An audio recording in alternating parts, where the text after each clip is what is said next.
Assalamualaikum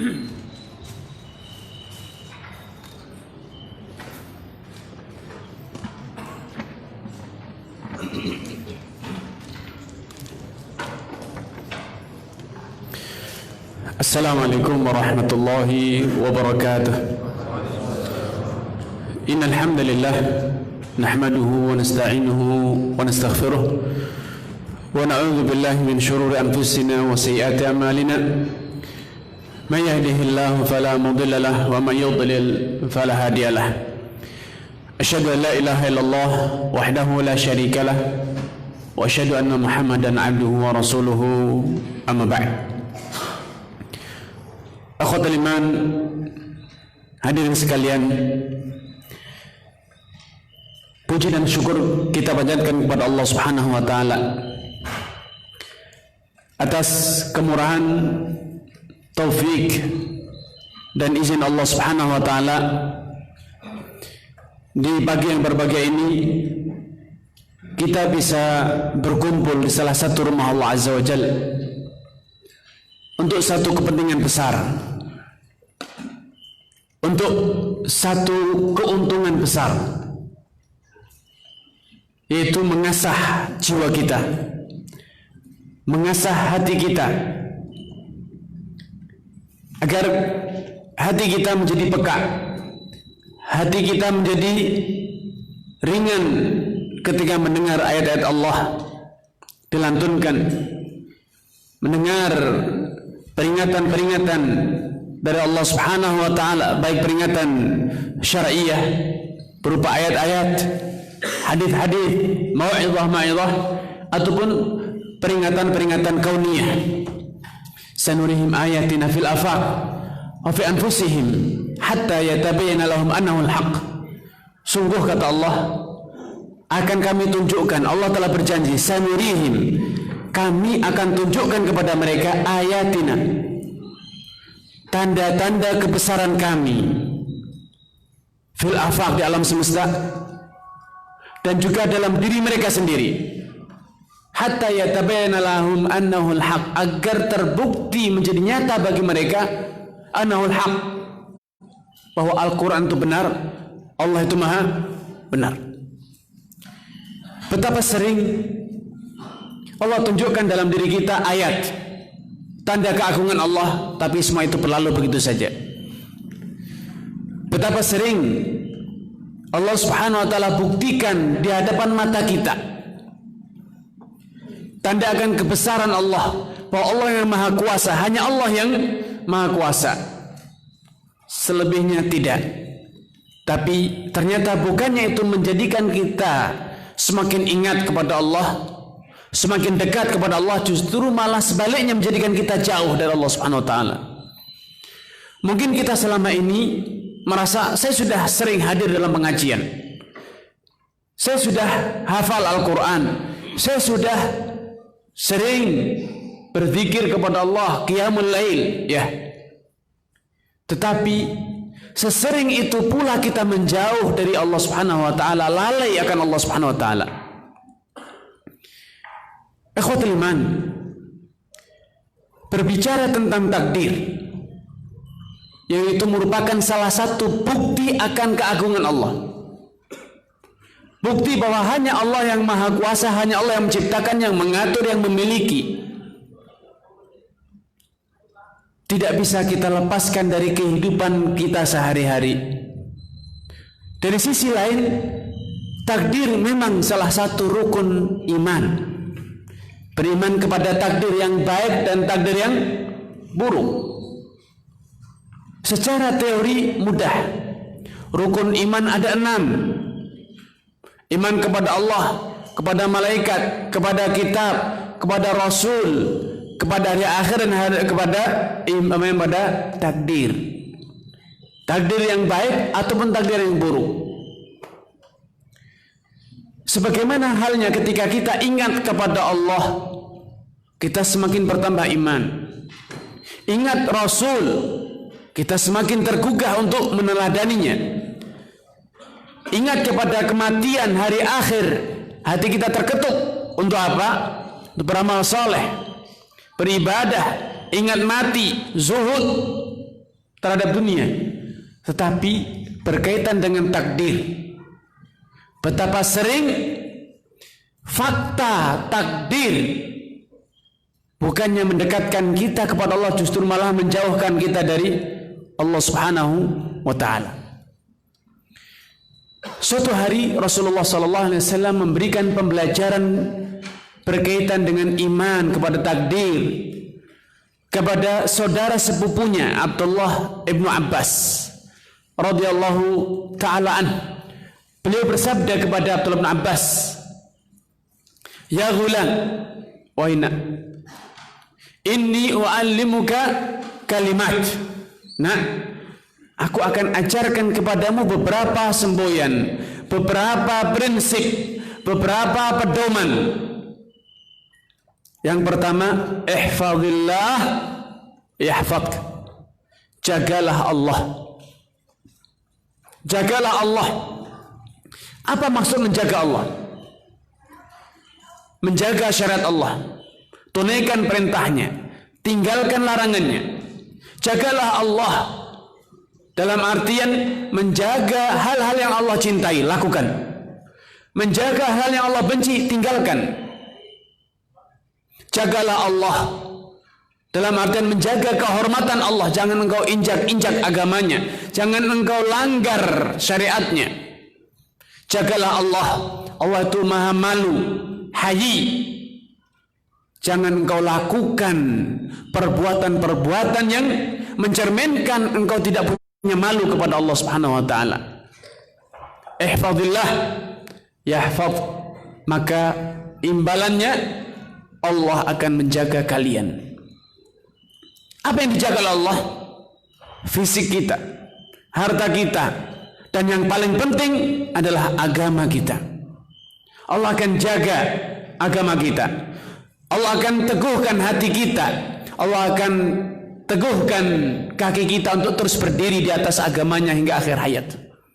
Ihfazillah, menjaga Allah berarti menjaga agar Allah senantiasa hadir di dalam hati kita, sehingga tidak pernah hati kita dihuni oleh selain Allah Subhanahu wa taala. Ihfazillah itu juga berarti bahwa kita menjaga agar nama Allah tidak pernah terlupakan di hati kita. Menjaga Allah berarti senantiasa menjaga bahwa hanya Allah satu-satunya tempat kita mencari solusi dari sebuah masalah atau setiap masalah yang kita hadapi. Betapa sering kita melupakan pintu Allah, lupa di sana itu ada pintu Allah. Yang sering kita ketuk pintu siapa? Pintu manusia. Itu berarti kita sudah melupakan Allah. Kita tidak menjaga Allah. Kita lebih ingat alamat pejabat.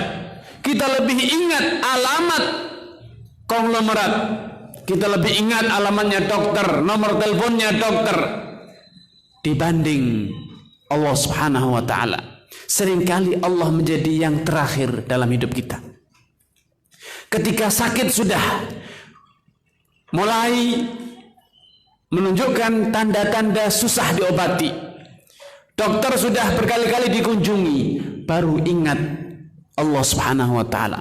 Baru ingat bahwa Asy-Syafi yang menyembuhkan itu hanya Allah Subhanahu wa ta'ala. Ketika masalah kita sudah pelik, sudah mengetuk pintu sana, mengetuk pintu sini, baru ingat pintunya Allah Subhanahu wa ta'ala. Ini cermin bahwa kita tidak menjaga Allah Subhanahu wa ta'ala. Ini bukti bahwa kita lupa, kita tidak menjaga Allah di hati kita, sehingga Dia bukan menjadi yang pertama dalam hidup kita, bahkan Dia menjadi terakhir dalam hidup kita. Ketika kita ingin mengerjakan sesuatu yang ringan, seringkali kita berkata, alah gitu saja kok minta tolong. Kalau kita di hadapan orang tua kita ya, ingin makan, nasi sudah di meja ya, kita minta tolong, Pak tolong ambilkan nasinya. Apa yang terjadi? Apa kata ayah? Murka. Kamu anak kurang ngajar. Bapak sudah bekerja, sudah mencari nafkah, ibu sudah masak, sudah menyuguhkan di meja, giliran tinggal makan saja, kamu masih berkata, Pak, ambilkan nasi saya. Bu, ambilkan nasi untuk saya. Hidangkan. Sudah dihidangkan pun, sering ibu menghidangkan, nak, ini lauknya, diambil oleh ibunya. Kalau masih berkata, Bu, suapin saya, apa kata ibu? Akan marah. Kamu anak apa? Sudah jenggotan masih minta disuapin. Tetapi Allah tidak demikian. Ketika kita makan, kita disyariat untuk apa? Bismillah. Apa arti bismillah? Kita memohon pertolongan. Bak di sini ada dua penafsiran di kalangan para ulama apa arti basmalah. Dan dua-duanya benar, tidak saling bertentangan. Ba bisa berarti ba'ul isti'anah, ba'ul isti'anah, memohon kepada Allah, mudahkan aku makan. Bantu aku makan. Biarkan aku makan, jangan halangi. Ba bisa berarti tidak. Untuk memohon keberkahan, ya Allah, jadikan makanan ini makanan yang berkah. Makanan yang bermanfaat, makanan yang mendatangkan manfaat, bukan mendatangkan celaka. Tabarruk dengan menyebut nama Allah Subhanahu wa taala atau isti'anah. Subhanallah. Dalam urusan yang kecil pun kita tidak boleh lupa kepada Allah Subhanahu wa taala. Orang yang lupa membaca basmalah ketika makan, ketika minum, itu karena dalam dirinya ada kesombongan bahwa makan aja kenapa minta tolong? Minum saja kenapa minta bantuan sama Allah? Kenapa minta dimudahkan Allah Subhanahu wa taala? Allah tidak demikian. Justru Allah senang kalau kita selalu bergantung kepada Allah, selalu meminta kepada Allah, selalu mengharap pertolongan kepada Allah Subhanahu wa taala dalam semua urusan kita. Dan ini bagian dari ihfazillah yahfazka. Di antara bentuk ihfazillah adalah kita senantiasa mengingat, menjaga bahwa nikmat ini hanya Allah yang memberi. Sehingga Dia yang selalu kita ingat setiap kali kita mendapatkan kenikmatan. Dan ketika kita mendapatkan kesusahan, hanya Dia yang selalu kita ingat bahwa kesusahan ini pun terjadi atas izin Allah. Dan juga hanya Allah yang kuasa menyibaknya, hanya Allah yang kuasa menyelesaikannya, sehingga tidak ada ketergantungan kepada selain Allah Subhanahu wa taala. Ihfazillah, jagalah syariat Allah. Allah sudah mengajarkan kepada kita dalam Al-Quran atau melalui lisan Rasulnya agar kita senantiasa isti'anah kepada Allah, memohon pertolongan kepada Allah Subhanahu wa taala, memohon bantuan kepada Allah. Wa 'alallahi fatawakkalu. Dan hanya kepada Allah hendaknya kalian berserah diri, menyandarkan diri kalian dalam segala urusan. Ikhwatul iman, di antara bentuk muhafazah, menjaga Allah, adalah senantiasa seperti Allah gambarkan dalam ayat di atas, sanurihim ayatina fil afaq. Apapun yang terjadi dalam diri kita, itu seharusnya mengantarkan kita kepada ingat Allah Subhanahu wa taala.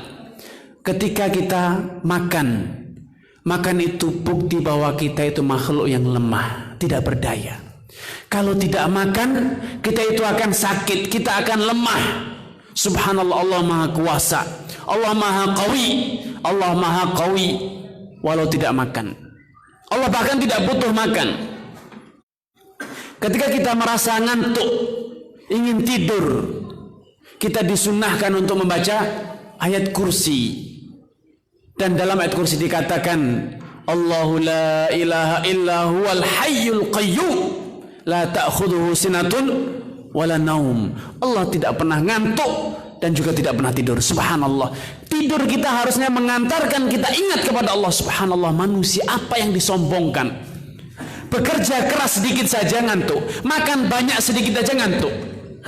Ya, diam diri, tidak beraktivitas ternyata juga menyebabkan kita ngantuk.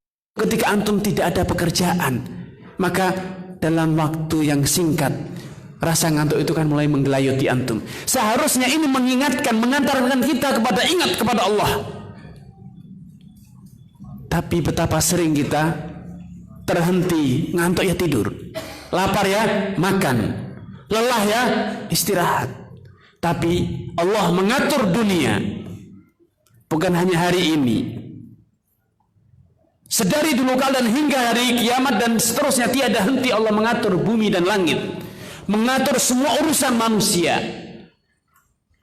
Tapi Allah tidak pernah lelah, seperti Allah gambarkan dalam ayat Al-Kursi, wala ya'uduhu hifdhuhuma. Kita ngurus 2 anak ngeluh, anak saya Masya Allah nguras tenaga, nguras pikiran.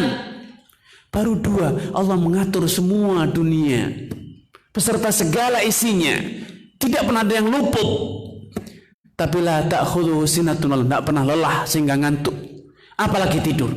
Allah juga wala ya'uduh, tidak pernah merasa keluh kesah, merasa lelah, merasa keberatan, sibuk gara-gara ngurus urusan semua makhluknya. Subhanallah. Seharusnya segala kondisi kita ini senantiasa mengingatkan kita kepada Allah, sehingga ketika kita ingat Allah dalam segala kondisi, apapun yang terjadi, itu mengantarkan kita kepada mengingat Allah. Itulah muhafazatullah, itulah mengingat Allah, menjaga Allah. Sebagian kita hanya menjaga Allah ketika senang, dapat nikmat, alhamdulillah. Sebagian kita hanya ingat kepada Allah ketika susah, dia berdoa kepada Allah. Tapi betapa banyak urusan kita yang ternyata kita lalai. Kita beraktivitas, ternyata aktivitas kita tidak mengantarkan kita kepada mengingat Allah Subhanahu wa taala, bahkan sebaliknya menjadikan kita lalai dengan dalih, saya ngantuk, saya ingin tidur, saya lelah, saya ingin istirahat, saya lapar, saya ingin makan. Tidak masalah, silahkan. Memang Allah telah menciptakan kita dalam kondisi semacam ini. Ketika beraktivitas lelah, ketika makan sudah berlalu sekian lama kita akan lapar, ketika kekurangan air kita akan dahaga. Tapi itu semua ada tujuan. Mengapa Allah ciptakan manusia seperti itu? Untuk menyadarkan dirinya bahwa diri itu manusia, dia itu makhluk yang lemah, dia itu tidak berdaya. Yang maha itu hanya Allah Subhanahu wa taala, maha kuasa, maha kaya, maha mengetahui, maha bijak, maha hidup.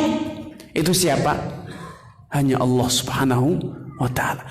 Ini salah satu aplikasi dari muhafadzatullah. Ihfadillah yahfadz.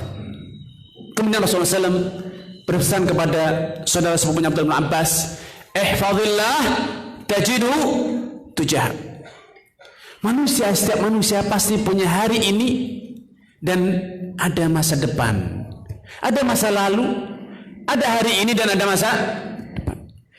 Hari ini seringkali manusia lalai, merasa mampu, merasa dikdaya, merasa berdaya, tetapi siapa yang tahu? Hari esok hanya Allah yang tahu.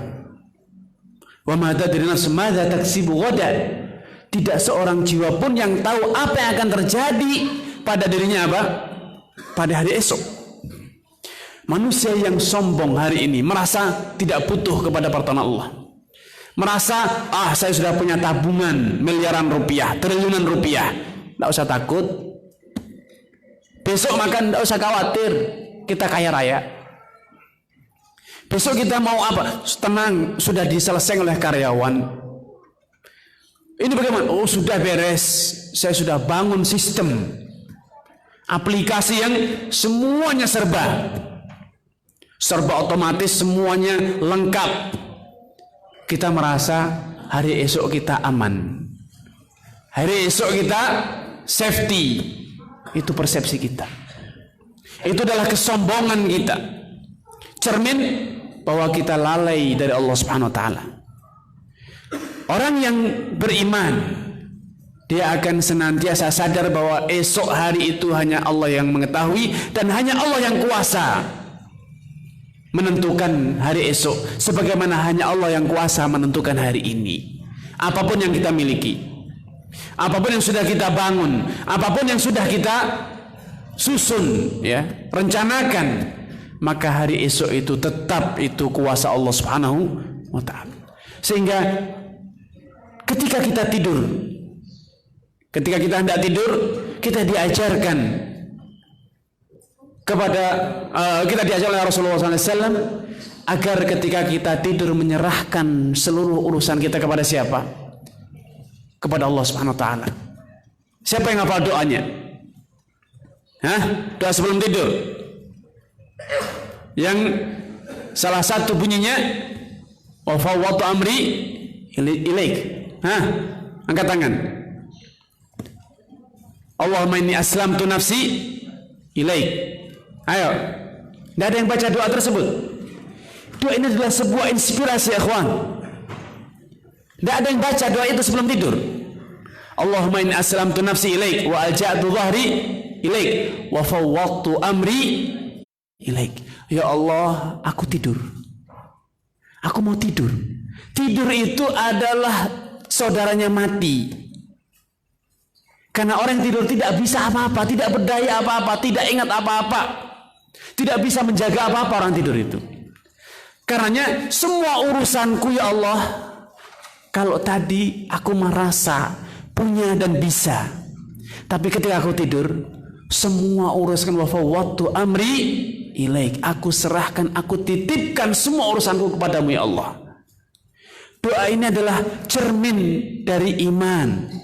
Ini adalah rangkuman dari keimanan kita kepada Allah. Kita serahkan urusan kita, karena kita tidak tahu apa yang akan terjadi esok hari.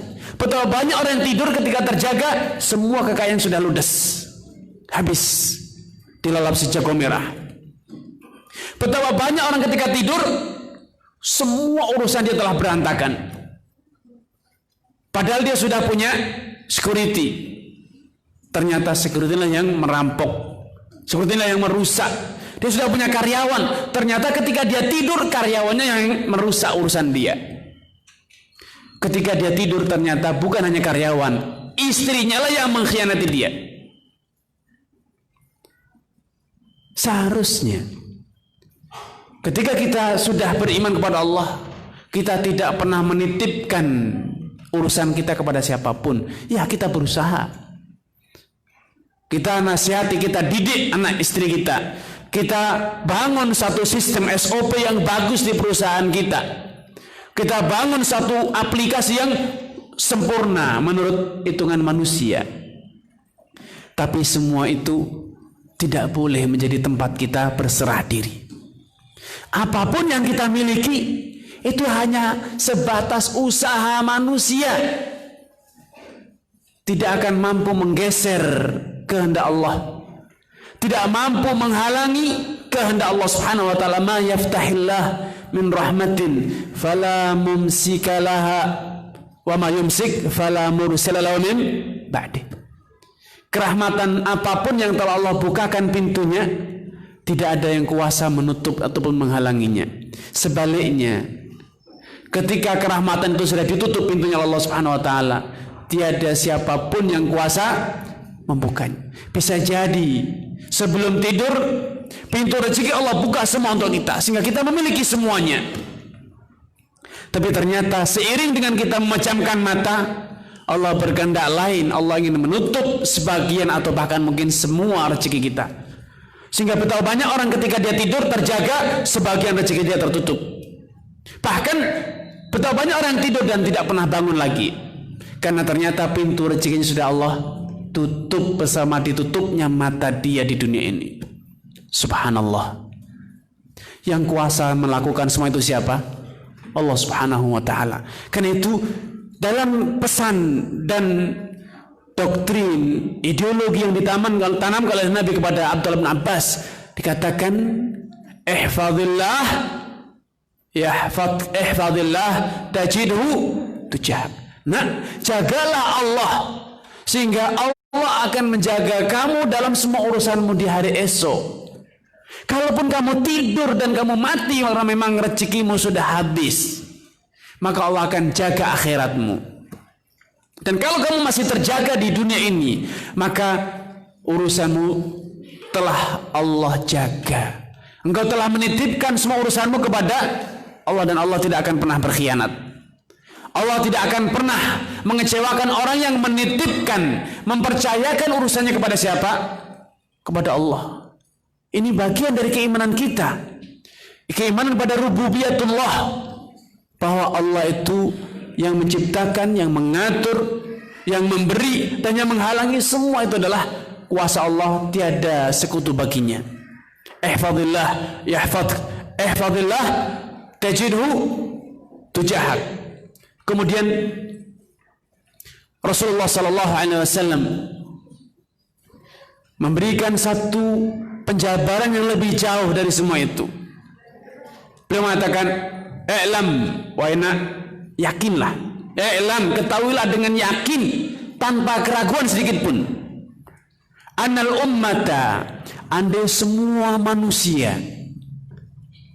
Di riwayat lain dikatakan, "Lau anna insahum wa jinnahum," andai jin, manusia semua, dari awal manusia sampai terakhir, seluruh makhluk di dunia ini bersatu padu, ala an yanfa'uk, mereka bersatu padu ingin memberikan keuntungan kepadamu, menolong kamu, memperpanjang hidupmu, memberi rezeki kepada kamu, mendatangkan keuntungan untuk kamu.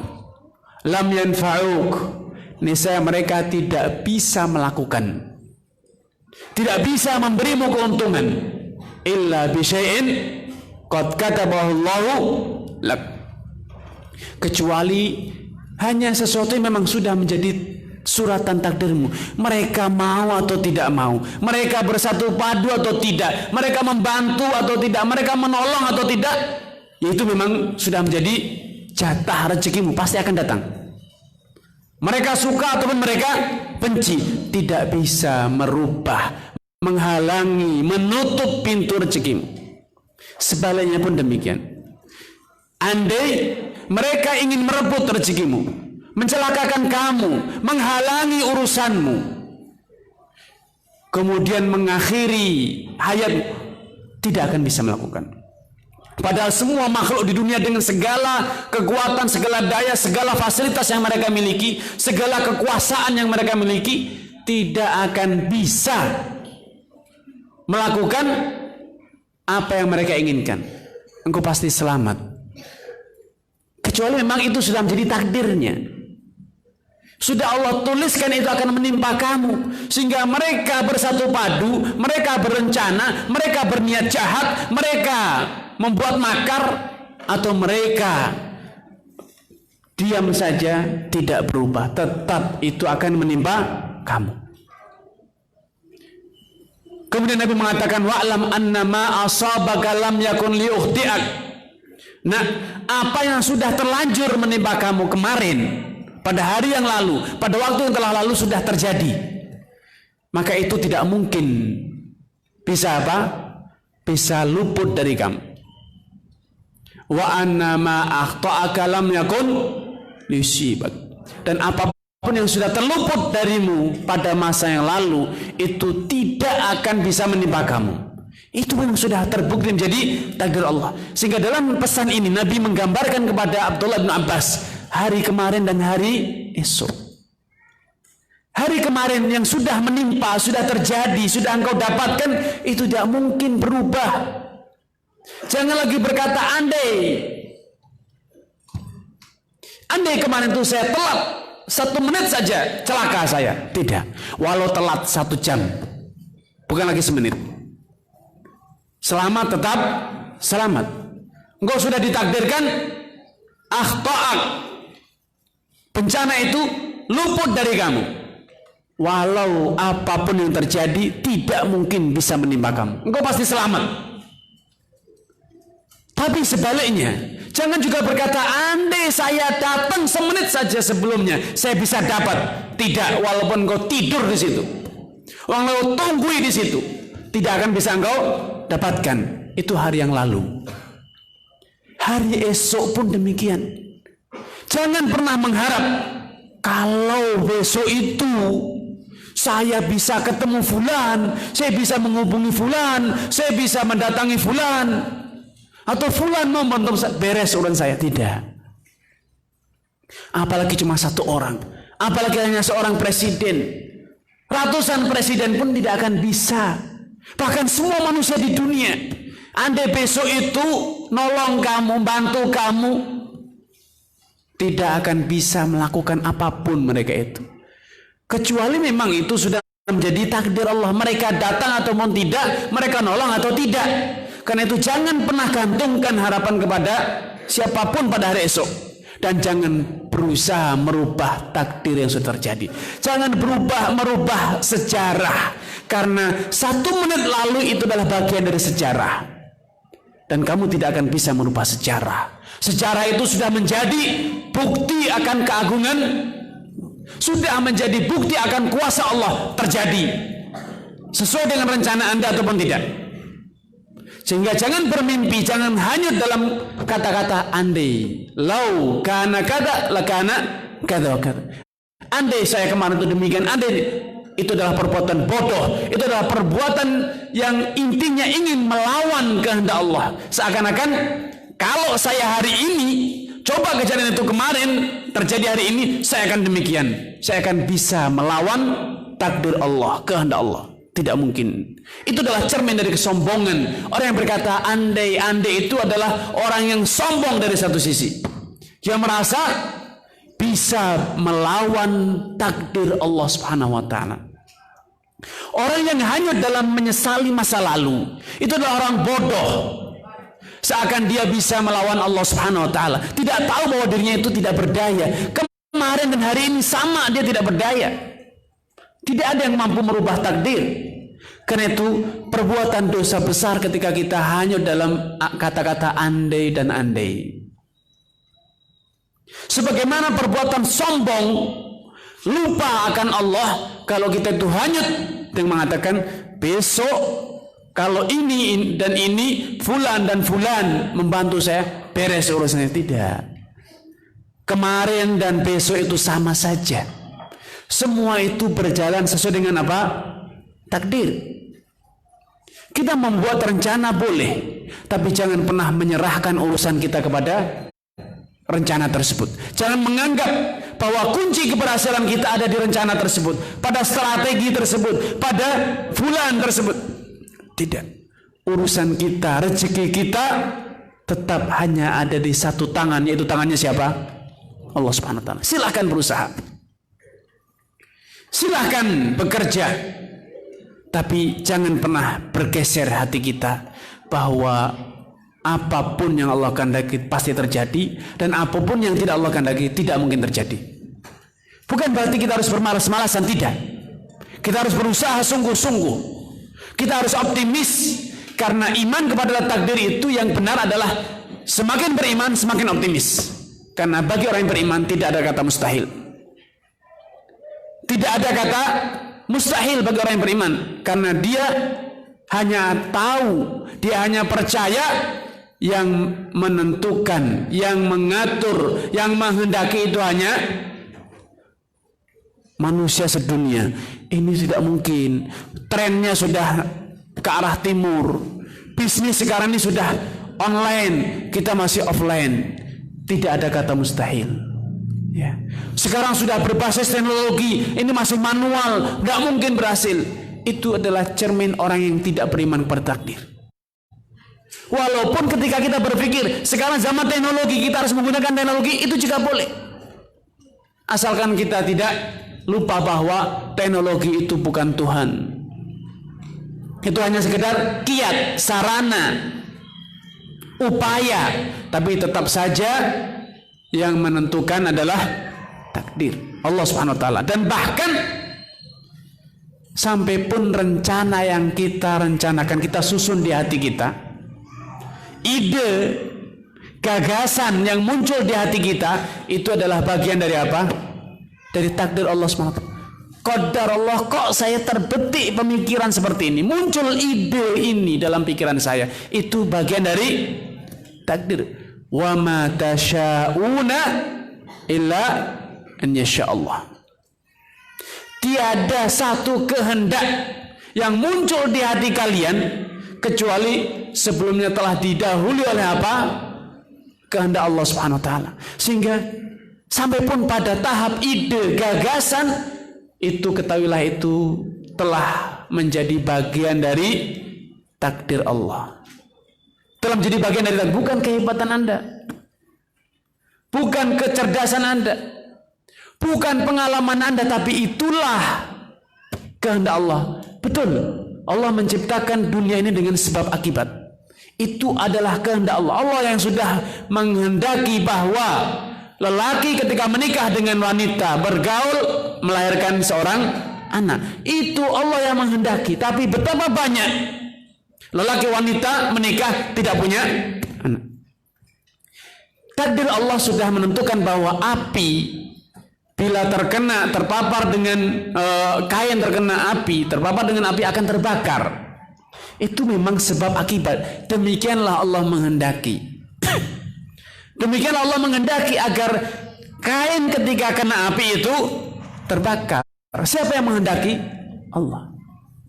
Tetapi Allah juga berkuasa menjadikan api itu mandul sebagai manusia itu mandul. Walau sudah terjelat api, kainnya tidak terbakar. Bahkan apinya pun tidak panas. Sudah Allah kisahkan Ibrahim alaihissalam dilempar ke dalam api. Allah katakan, "Qulna ya naru kuni badan wa salaman ala Ibrahim." Wahai api, jadilah dingin dan sumber keselamatan bagi siapa? Ibrahim, tidak terbakar. Subhanallah. Sehingga kita sebagai manusia tidak boleh hanyut dalam hukum sebab akibat, baik pada masa lalu ataupun yang akan datang. Tapi juga jangan lupa bahwa Allah Subhanahu wa taala telah mengkondisikan, menciptakan dunia ini berkorelasi, saling bertautan. Ada sebab, ada akibat. Kalau terkena air basah, yang menjadikan air itu membasahi itu siapa? Allah. Tapi Allah juga tunjukkan kepada kita betapa sering air itu kita siramkan tapi tidak bisa basah, airnya pergi. Seperti daun talas. Siapa yang menciptakan daun talas itu ketika kena air tidak basah?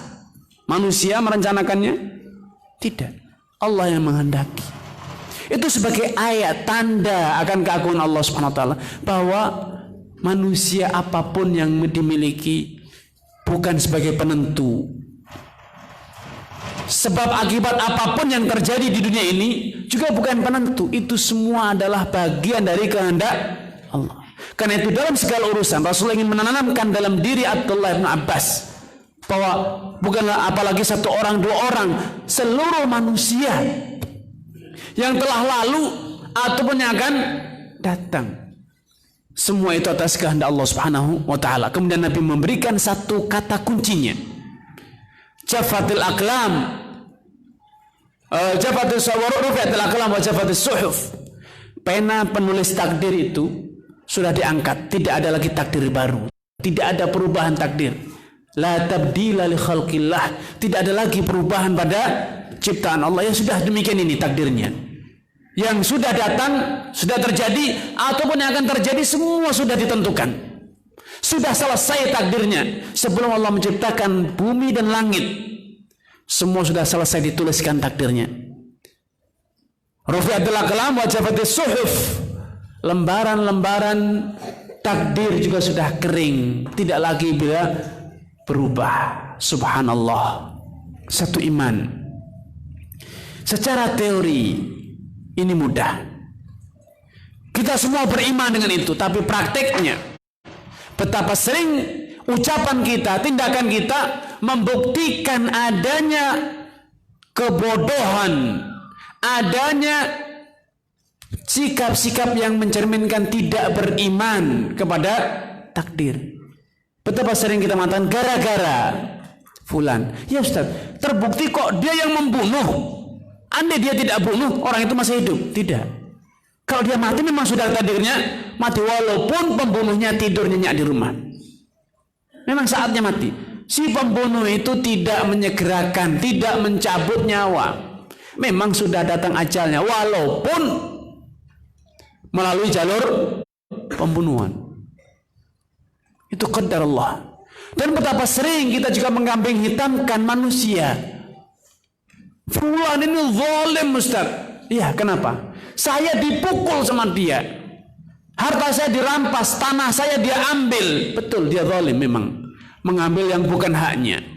Melakukan sesuatu yang tidak sah dilakukan. Tidak boleh dilakukan, ya dia zalim. Tetapi kamu lupa. Anda lupa bahwa Anda bisa terpukul, tanah Anda bisa diambil, harta Anda bisa dirampas. Itu terjadi atas kehendak Allah. Coba bayangkan, andai Allah tidak menghendakinya, bisakah dia mengambil? Bisakah dia memukul? Bisakah dia merampas? Tidak. Itulah yang Allah katakan, Rasulullah katakan pada awal hadis, ihfadillah yahfad. Kalau Allah sudah menjaga, mungkinkah dia memukul Anda? Mungkinkah dia mengambil harta Anda? Mungkinkah dia melakukan?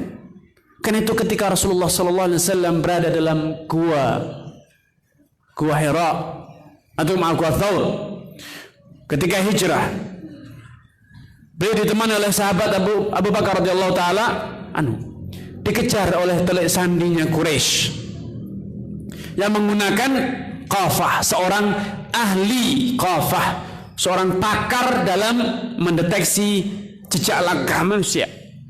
Rasulullah sudah berusaha semaksimal yang bisa lakukan. Setiap langkah jejak kaki langkah Nabi sudah dikacaukan dengan langkahnya kambing yang digembalakan oleh siapa? Abdurrahman bin Abi Bakar. Tetapi keahlian qafah, orang yang mendeteksi jejak langkah manusia, masih bisa mendeteksi jejak langkah Nabi SAW hingga sampai ke mulut gua. Dia berkata, intahatil aqdam huna, katanya. Jejak langkah dia habis di sini.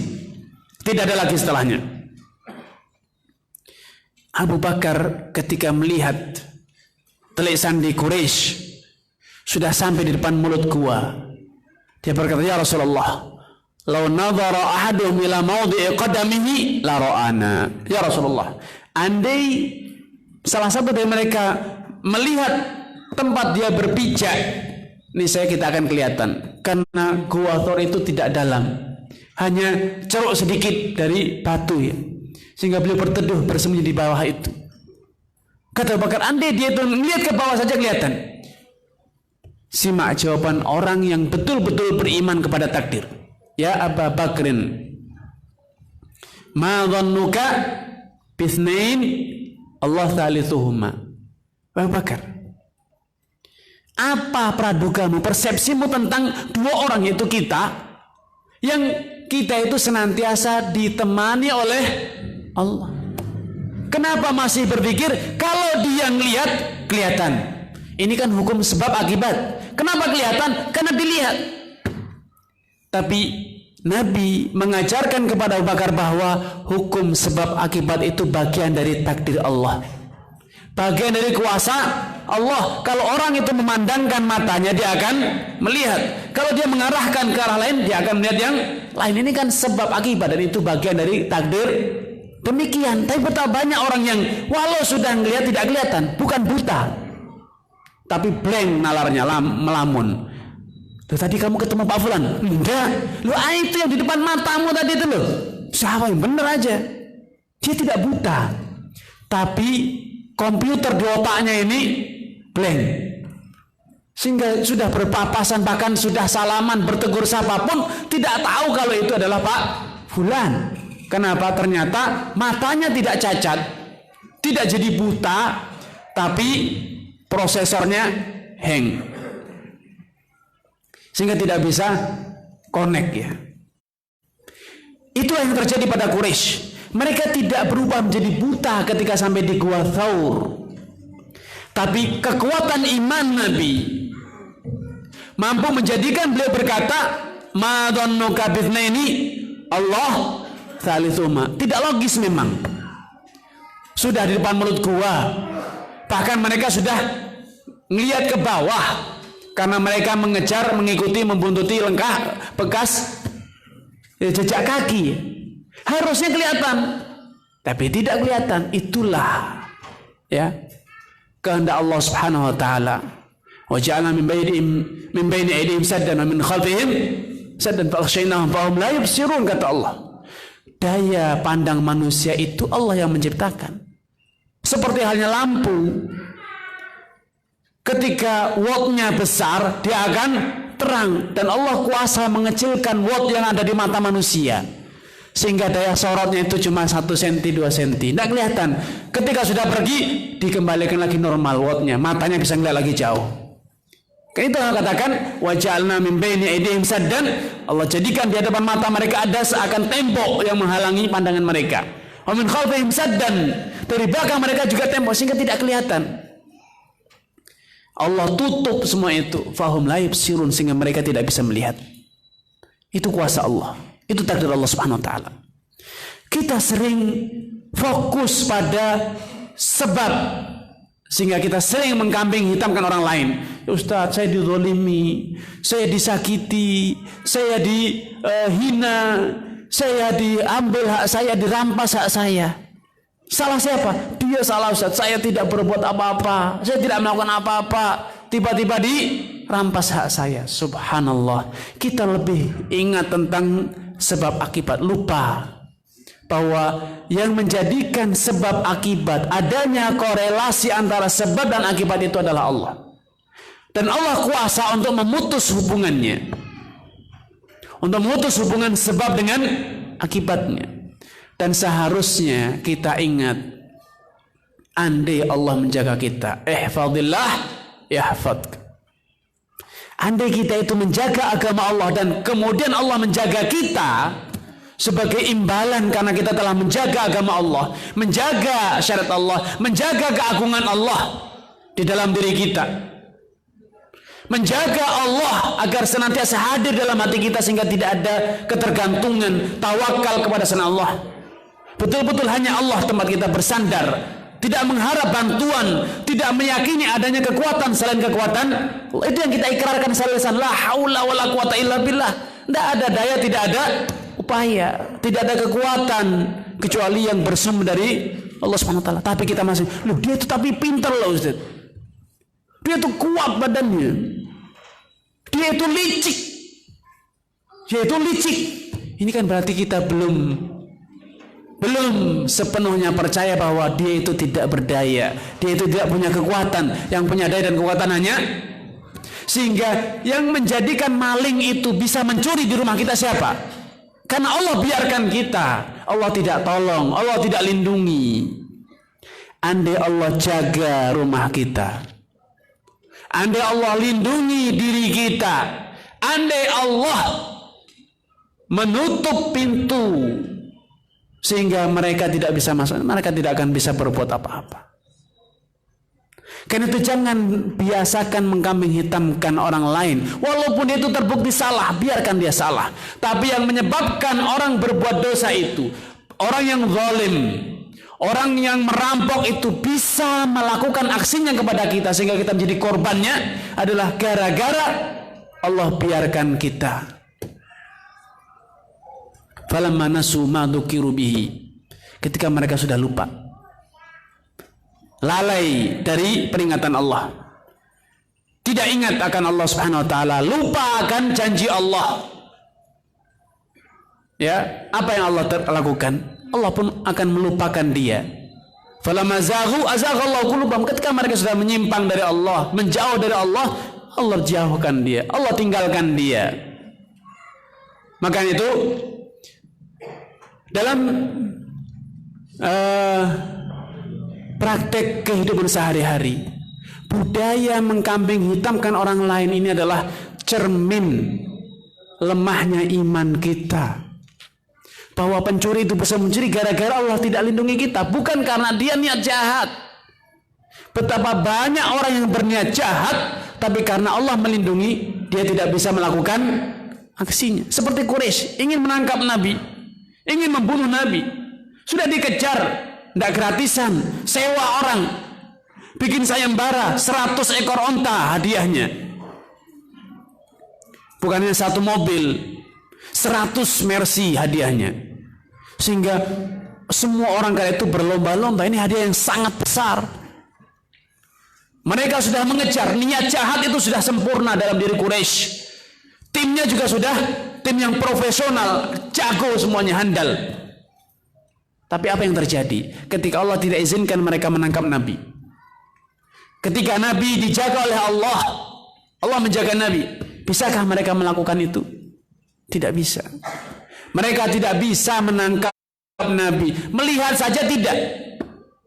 Kenapa tidak bisa? Bukan karena tiba-tiba ahli qafah, pendeteksi jejak kaki itu menjadi lupa ilmunya, keahliannya, skillnya hilang. Mereka menjadi buta, mereka menjadi lumpuh, tidak bisa sampai ke tempat Nabi berada. Tidak, itu masih tetap seperti sedia kala. Yang berbeda adalah Allah melindungi Nabi. Allah tidak mengizinkan mereka menangkap Nabi. Allah tidak mengizinkan mereka melihat Nabi. Karena itu jangan fokus pada perbuatan orang, fokuslah pada diri antum. Kenapa Allah tidak melindungi? Kenapa Allah tidak membentengi antum? Kenapa Allah tidak menjaga antum? Karena dosa antum. Karena itu Allah berkata dalam Al-Quran, ini pelajaran bagi kita semuanya. Wa ma asabakum min musibatin fabima kasabat aydikum wa ya'fu an katsir. Musibah apapun yang menimpa kalian itu biangnya siapa? Bukan orang. Padahal musibah itu bisa berupa perampokan, pencurian, penipuan, pembunuhan, tindak kezaliman, penindasan. Tapi kata Allah, semua itu terjadi bukan jahatnya mereka, bukan kejamnya mereka, tapi apa? Dosa kalian. Fabima kasabat aydikum, karena ulah kalian sendiri. Karena ulah kalian sendiri. Dhaharal fasadu fil barri wal bahri bima kasabat aydin nas. Telah muncul kerusakan di muka bumi, ya di lautan, di daratan, bukan karena buminya sudah tua, bukan karena dunianya sudah renta, sudah rapuh. Kalau kita tahu rumah kita atapnya berguguran, kita akan berkata, oh iya kayunya sudah rapuh. Bukankah gitu? Pakunya sudah karatan, patah, tidak lagi mampu menahan plafonnya, sehingga jatuh. Itu karena kita lupa akan takdir. Kita hanya fokus pada sebab akibat. Sebabnya rapuh adalah umurnya sudah tua, kayunya lapuk, terkena air, dimakan rayap, pakunya karatan sehingga patah. Tapi tidakkah kita ingat siapa yang mengizinkan paku itu menjadi karatan dan akhirnya menjadi patah? Siapakah yang mengizinkan kayunya itu menjadi lapuk, rayap itu makan kayu kita? Semua itu atas izin Allah. Andai Allah jaga, nih saya, walau kayunya itu kayu ecek-ecek, kayu yang murahan, nih saya tidak akan rapuh, tidak akan rusak, karena Allah jaga. Rayap tidak akan tedas, tidak akan doyan makan. Allah akan singkirkan dia. Suatu hari Nabi SAW menceritakan perihal 3 orang dari orang-orang sebelum kita, yang suatu hari orang tersebut, satu kisah sebelum kita, bahwa suatu hari ada seorang yang berhutang kepada saudaranya sebesar 1000 dinar. Antum tahu 1000 dinar itu berapa? Itu dinar itu emas, bukan singkong ataupun kayu. Ya, utangnya itu 1000 dinar. Kalau ditimbang beratnya itu 4 kilo 1/4. Sedikit utangnya, banyak. Utang emas kok mending segram, 10 gram, 5 gram, 100 gram. 4 kilo 1/4. Akhirnya yang punya uang mengatakan, datangkan saksi katanya. Ini transaksi ini. Utang piutang datang saksi. Katanya kafabillahi syahida. Cukup Allah sebagai saksinya. Radit. Ya, cukup Allah sebagai saksinya. Sudah, saya terima. Kalau gitu datangkan penjamin utang. Wa kafabillahi kafila. Penjaminnya adalah Allah. Ya, saya ridho Allah sebagai penjamin utangmu. Akhirnya diberikan begitu saja. Uang 1000 dinar. 4 kilo seperempat emas. Diserahkan. Saksinya siapa? Allah. Artinya tidak ada manusia di situ. Siapa yang menjamin utangnya? Allah. Tidak ada manusia di situ. Betul-betul diserahkan semuanya kepada Allah. Dia ridho dengan saksi Allah Subhanahu wa taala. Dia ridho dengan Allah sebagai penjaminnya. Maka yang berutang pergi berdagang, digunakan untuk berdagang ke seberang lautan. Ketika jatuh tempo, yang berutang ingin bayar hutang, sungguh-sungguh dia. Sungguh-sungguh mencari perahu yang berlabuh. Tidak ketahuan, tidak ada. Tidak ada perahu yang berlabuh untuk pergi ke negeri seberang, ke kampung halamannya. Tidak ada, ditunggu sungguh-sungguh tidak ada. Tapi ini sudah jatuh tempo hari itu juga. Dia tidak ingin khianat. Dia tidak ingin ingkar janji. Apa yang dilakukan? Dia penuhi. Dia ambil kayu bakar, dia ambil sebatang kayu, dia lubangi. Kemudian 1000 dinar ini dimasukkan ke dalam batang kayu tersebut, ditutup kembali, dan dia berkata, ya Allah, sungguh engkau telah mengetahui bahwa fulan yang memberi hutang kepadaku itu ketika dia minta saksi, aku berkata kepadanya bahwa engkaulah saksinya, dan dia rela dengan itu, dia ridho engkau sebagai saksinya. Ketika dia minta penjamin hutang, aku katakan engkau yang menjamin hutangku, dan dia ridho dengan itu. Maka sekarang aku titipkan ini kepadamu, sampaikan kepada si fulan. Kemudian dilemparkan ke dalam lautan. Logis? Tidak. Nalar manusianya gimana? Tidak nyambung. Nyambung kah? Itu nalarnya orang yang tidak beriman. Mengatakan tidak nyambung. Tapi mereka ini, dua orang ini, nalarnya orang yang beriman utuh imannya itu. Imannya itu bulat. Nah, kalau kita datang ada orang, Pak, saya utang, Pak. Buat saksinya. Saksinya Allah cukup lah, Mas. Bilang edan. Kalau niat mau nipu saja, tidak usah bilang saksinya Allah. Akan kita berkata seperti itu. Yang menjamin utang Allah. Masa saya ngajukan gugatan kepada Allah ke pengadilan? Kamu ini mikirnya gimana? Lah kalau nanti kamu ngemplang ternyata saya harus ke pengadilan, siapa yang tergugat? Allah gitu. Kan tidak mungkin, tidak masuk akal. Yaitu akalnya orang yang tidak beriman, orang yang imannya lemah. Tapi itu nyata dikisahkan oleh Nabi Shallallahu Alaihi Wasallam. Maka ketika hari yang sama, yang menghutangi itu nunggu-nunggu, kok tidak datang-datang ini, janjinya hari ini. Akhirnya dia pergi ke pantai, barangkali ini sedang perjalanan, kelihatan kapal. Oh iya, berarti karena faktor ternyata tidak kelihatan perahu yang sandar. Tidak ada. Dia juga tidak kecewa, tidak ngumpat. Ngomel, wah penipu dasar ini, omongnya luar biasa, tapi kenyataannya pahit. Tidak ngomel. Dia ridho, dia masih tetap yakin bahwa Allah yang menjamin hutangnya. Dia tidak kecewa, ngerti yo kemarin tidak tak kasih. Kalau kayak gini, tidak. Dia tetap yakin bahwa Allah yang menjadi saksi, tidak mungkin dia ingkar janji. Allah yang menjamin, tidak mungkin Allah mengkhianati. Maka ketika dia sedang menunggu, kelihatan mengapung sebatang kayu.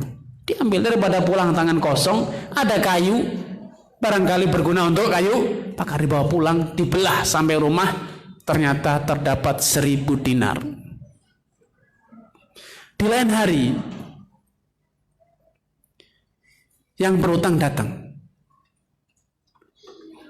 Dia mengatakan, sungguh aku pada hari yang telah aku janjikan, aku bersungguh-sungguh mencari kapal untuk datang membayar utang, tapi aku tidak datang, tidak mendapatkan kapal yang bersandar.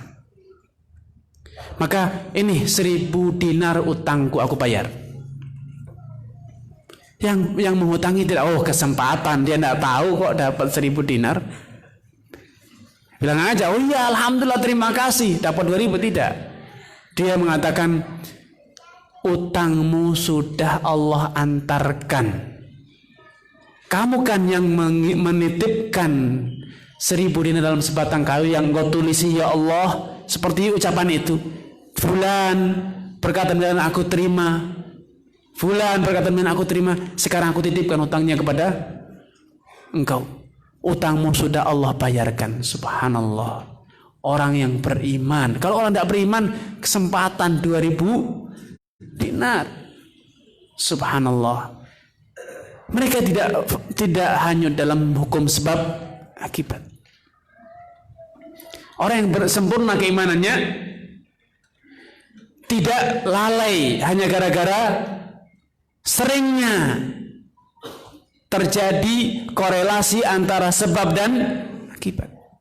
Mereka tetap fokus pada keimanan bahwa semua itu adalah kuasa Allah Subhanahu wa taala. Tolong yang di belakang maju sedikit, full masjidnya. Tolong merapat. Ya. Kita kembali bahwa ketika kita mengalami sesuatu, jangan akhirnya kita lupa, hanyut dalam kekecewaan, emosi, dan akhirnya menimpakan beban itu hanya kepada orang lain, seakan-akan dia menjadi Tuhan baru. Ini betul-betul murni niat jahat. Dalam proses peradilan, seorang hakim akan mengatakan terbukti niat jahatnya, memang dia punya niat jahat. Padahal orang yang beriman mengatakan walau dia niat jahat, bahkan sudah direncanakan, disusun strateginya, terbukti itu rencananya, tapi kalau Allah tidak menghendaki, dia tidak akan bisa. Karena itu Allah Subhanahu wa taala berpesan kepada nabinya dalam menghidupi, mengarungi dinamika kehidupan. Allah memberikan resep kepada nabinya mengatakan wasbir inna wa'dallah haq. Fasbir inna wa'dallah haq. Bersabarlah kamu dalam menjalani syariat, menjalani aktivitas kehidupan. Fasbir, kedepankan kesabaran. Kenapa sabar? Karena tidak ada yang bisa bergeser dari kehendak Allah. Kenapa mesti saya berkeluh kesah? Kenapa mesti saya putus asa? Kenapa saya masih pesimis? Kalau Allah kehendaki pasti terjadi. Kalau tidak Allah kehendaki, kenapa mesti saya kecewa? Pasti yang Allah pilihkan itu yang terbaik untuk saya. Ketika saya memiliki rencana, punya keinginan, punya harapan, dan ternyata tidak menjadi kenyataan, saya lebih senang. Karena berarti ini yang terbaik. Seperti yang Allah tegaskan, kutiba alaikumul qital wa huwa kurhul lakum. Diwajibkan atas kalian berjihad, berperang di jalan Allah. Padahal perang itu tidak kalian sukai. Kalian benci peperangan itu karena takut mati. Allah kemudian tanamkan ideologi, akidah, takdir. Asa an takrahu syai'an wa huwa. Betapa sering kalian itu membenci suatu hal, padahal itulah yang terbaik. Sehingga ketika kita ditimpa musibah, kesusahan, kita harus berlatih sabar. Orang yang sabar itu bukan hanya orang yang tapi kecut rasanya di hati. Tidak. Itu level sabar yang paling rendah. Sabar itu bertingkat-tingkat. Yang paling rendah itu yang masih terasa kecut di hatinya walaupun mulutnya tidak bisa berkata-kata, hanya bisa ya, saking kecutnya di hati, kecewa di hati. Itu sabarnya yang paling rendah. Orang yang sabar paling tinggi adalah yang bisa mengatakan alhamdulillah ala kulli hal. Apapun yang terjadi, alhamdulillah, ini yang terbaik.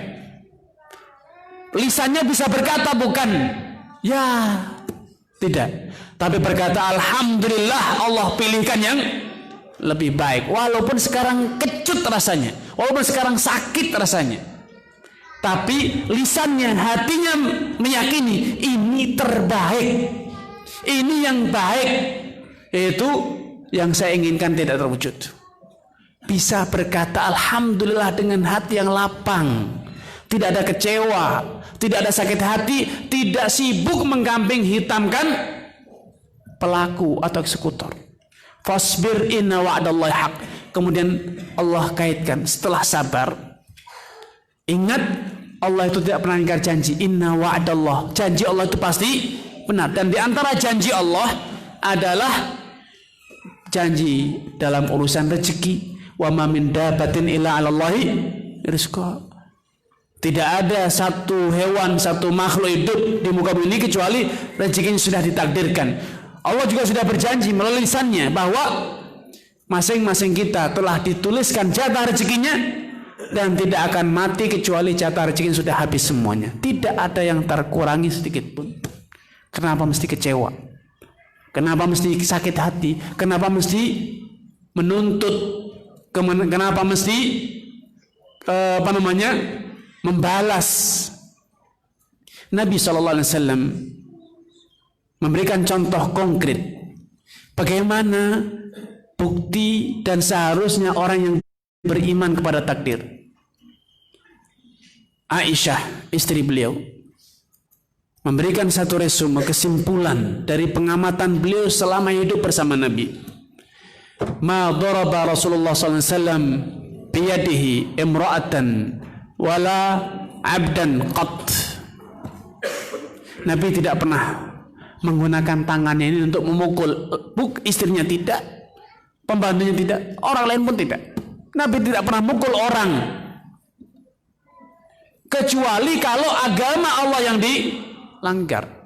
Illa an yuntaka hurumatillah, kecuali kalau hukum Allah dilanggar, beliau akan bangkit, beliau akan kobarkan jihad, menegakkan hukum Allah. Hanya itu. Tapi harta beliau diambil, fisik beliau disakiti, kehormatan beliau dinodai, beliau tidak pernah dendam, tidak pernah menuntut balas, sehingga tidak pernah perlu untuk memukul orang yang zalim, tidak pernah perlu untuk memukul orang yang mengambil hak beliau, tidak perlu membalas orang yang menyakiti. Kenapa? Kalau memang itu sudah diambil, itu terjadi atas izin Allah kok. Allah yang mengizinkan, mentakdirkan, sehingga beliau lebih sibuk dengan hal yang ketiga, wastaghfir li dzambik. Fasbir inna wa'dallahi haq wastaghfir li dzambik.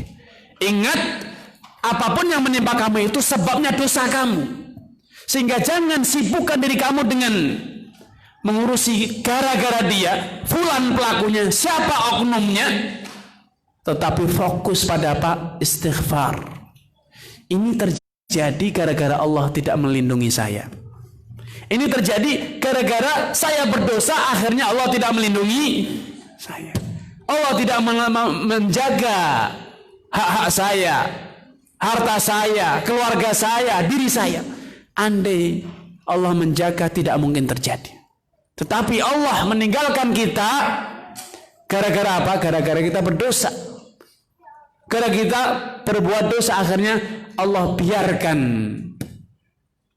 ada orang yang mengambil, memukul, menzalimi kita. Karena itu dalam ayat ini Allah menekankan kepada Nabi, fasbir, sabar. Jatah rezekimu pasti akan datang, tidak ada yang menghalangi. Inna wa'dallahi haq. Ditekan lagi, kalau itu sudah dituliskan dalam takdir, itu pasti terjadi. Itu sudah menjadi janji Allah kepada semua makhluknya. Ketika Allah menuliskan takdir, fulan akan dapat ini, itu adalah janji Allah. Sebelum engkau diciptakan, Allah sudah janji, kau hidup, kau akan mendapatkan ini dan ini. Itu janji Allah, tidak mungkin berubah, dan pasti Allah memenuhi janjinya. Karena itu fokuslah pada poin penting. Wastaghfir li dzambik. Fokuslah pada dirimu sendiri. Karena yang menyebabkan terhalanginya rezeki itu kau sendiri, dosamu. Itu yang Rasul katakan, innal abda la yuhramur rizqa bidzambin yusibu. Sejatinya manusia itu bisa jadi terhalang dari sebagian jatah rezekinya bukan karena adanya perampok, bukan karena adanya orang zalim, bukan karena adanya orang yang semena-mena diktator, bukan. Tapi kenapa? Dosa kalian. Karena itu fokus pada pembenahan diri, istighfar. Karena Allah telah berjanji, barang siapa yang memperbanyak istighfar, membersihkan dirinya dari dosa, Allah akan bukakan pintu keberkahan dari langit dan bumi. Itu yang Allah gambarkan dalam surat Nuh. Faqultu astaghfiru rabbakum innahu kana ghaffara. Nabi Nuh berpesan kepada kaumnya, aku berkata kepada mereka, istaghfiru rabbakum, mohonlah ampunan kepada Rabb kalian. Sungguh Allah itu Ghaffara, Maha Pengampun. Dan kalau Allah sudah mengampuni dosa kalian, selesai masalah, tidak berhenti di situ. Yursilis sama alaikum midrara. Allah akan turunkan hujan yang lebat. Wa yumdidkum bi amwalin wa banin wa yaj'al lakum jannat wa yaj'al lakum anhara. Allah akan turunkan segala keberkahan di langit dan bumi. Kemudian Allah akan berikan kepada kalian harta kekayaan, anak keturunan, ladang yang subur, sungai yang mengalir. Tetapi karena dosa-dosa kita sering ditimpa paceklik, kekeringan. Dan kalaupun turun hujan, hujannya tidak membawa keberkahan, membawa petaka. Kering petaka, hujan petaka. Karena Allah tidak ridho dengan kita, saking banyaknya dosa kita. Karena jangan pernah menyalahkan ini adalah warming, global warming, ya, pemanasan global. Ini yang menyebabkan dunia panas itu kita. Yang menyebabkan dunia ini panas ya kita, karena dosa-dosa kita sendiri.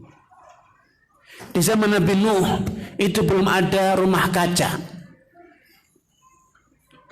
Pernah dengar sejarah Nabi Nuh itu di sana terjadi peledakan industri sehingga rumah kaca luar biasa di zaman Nabi Nuh.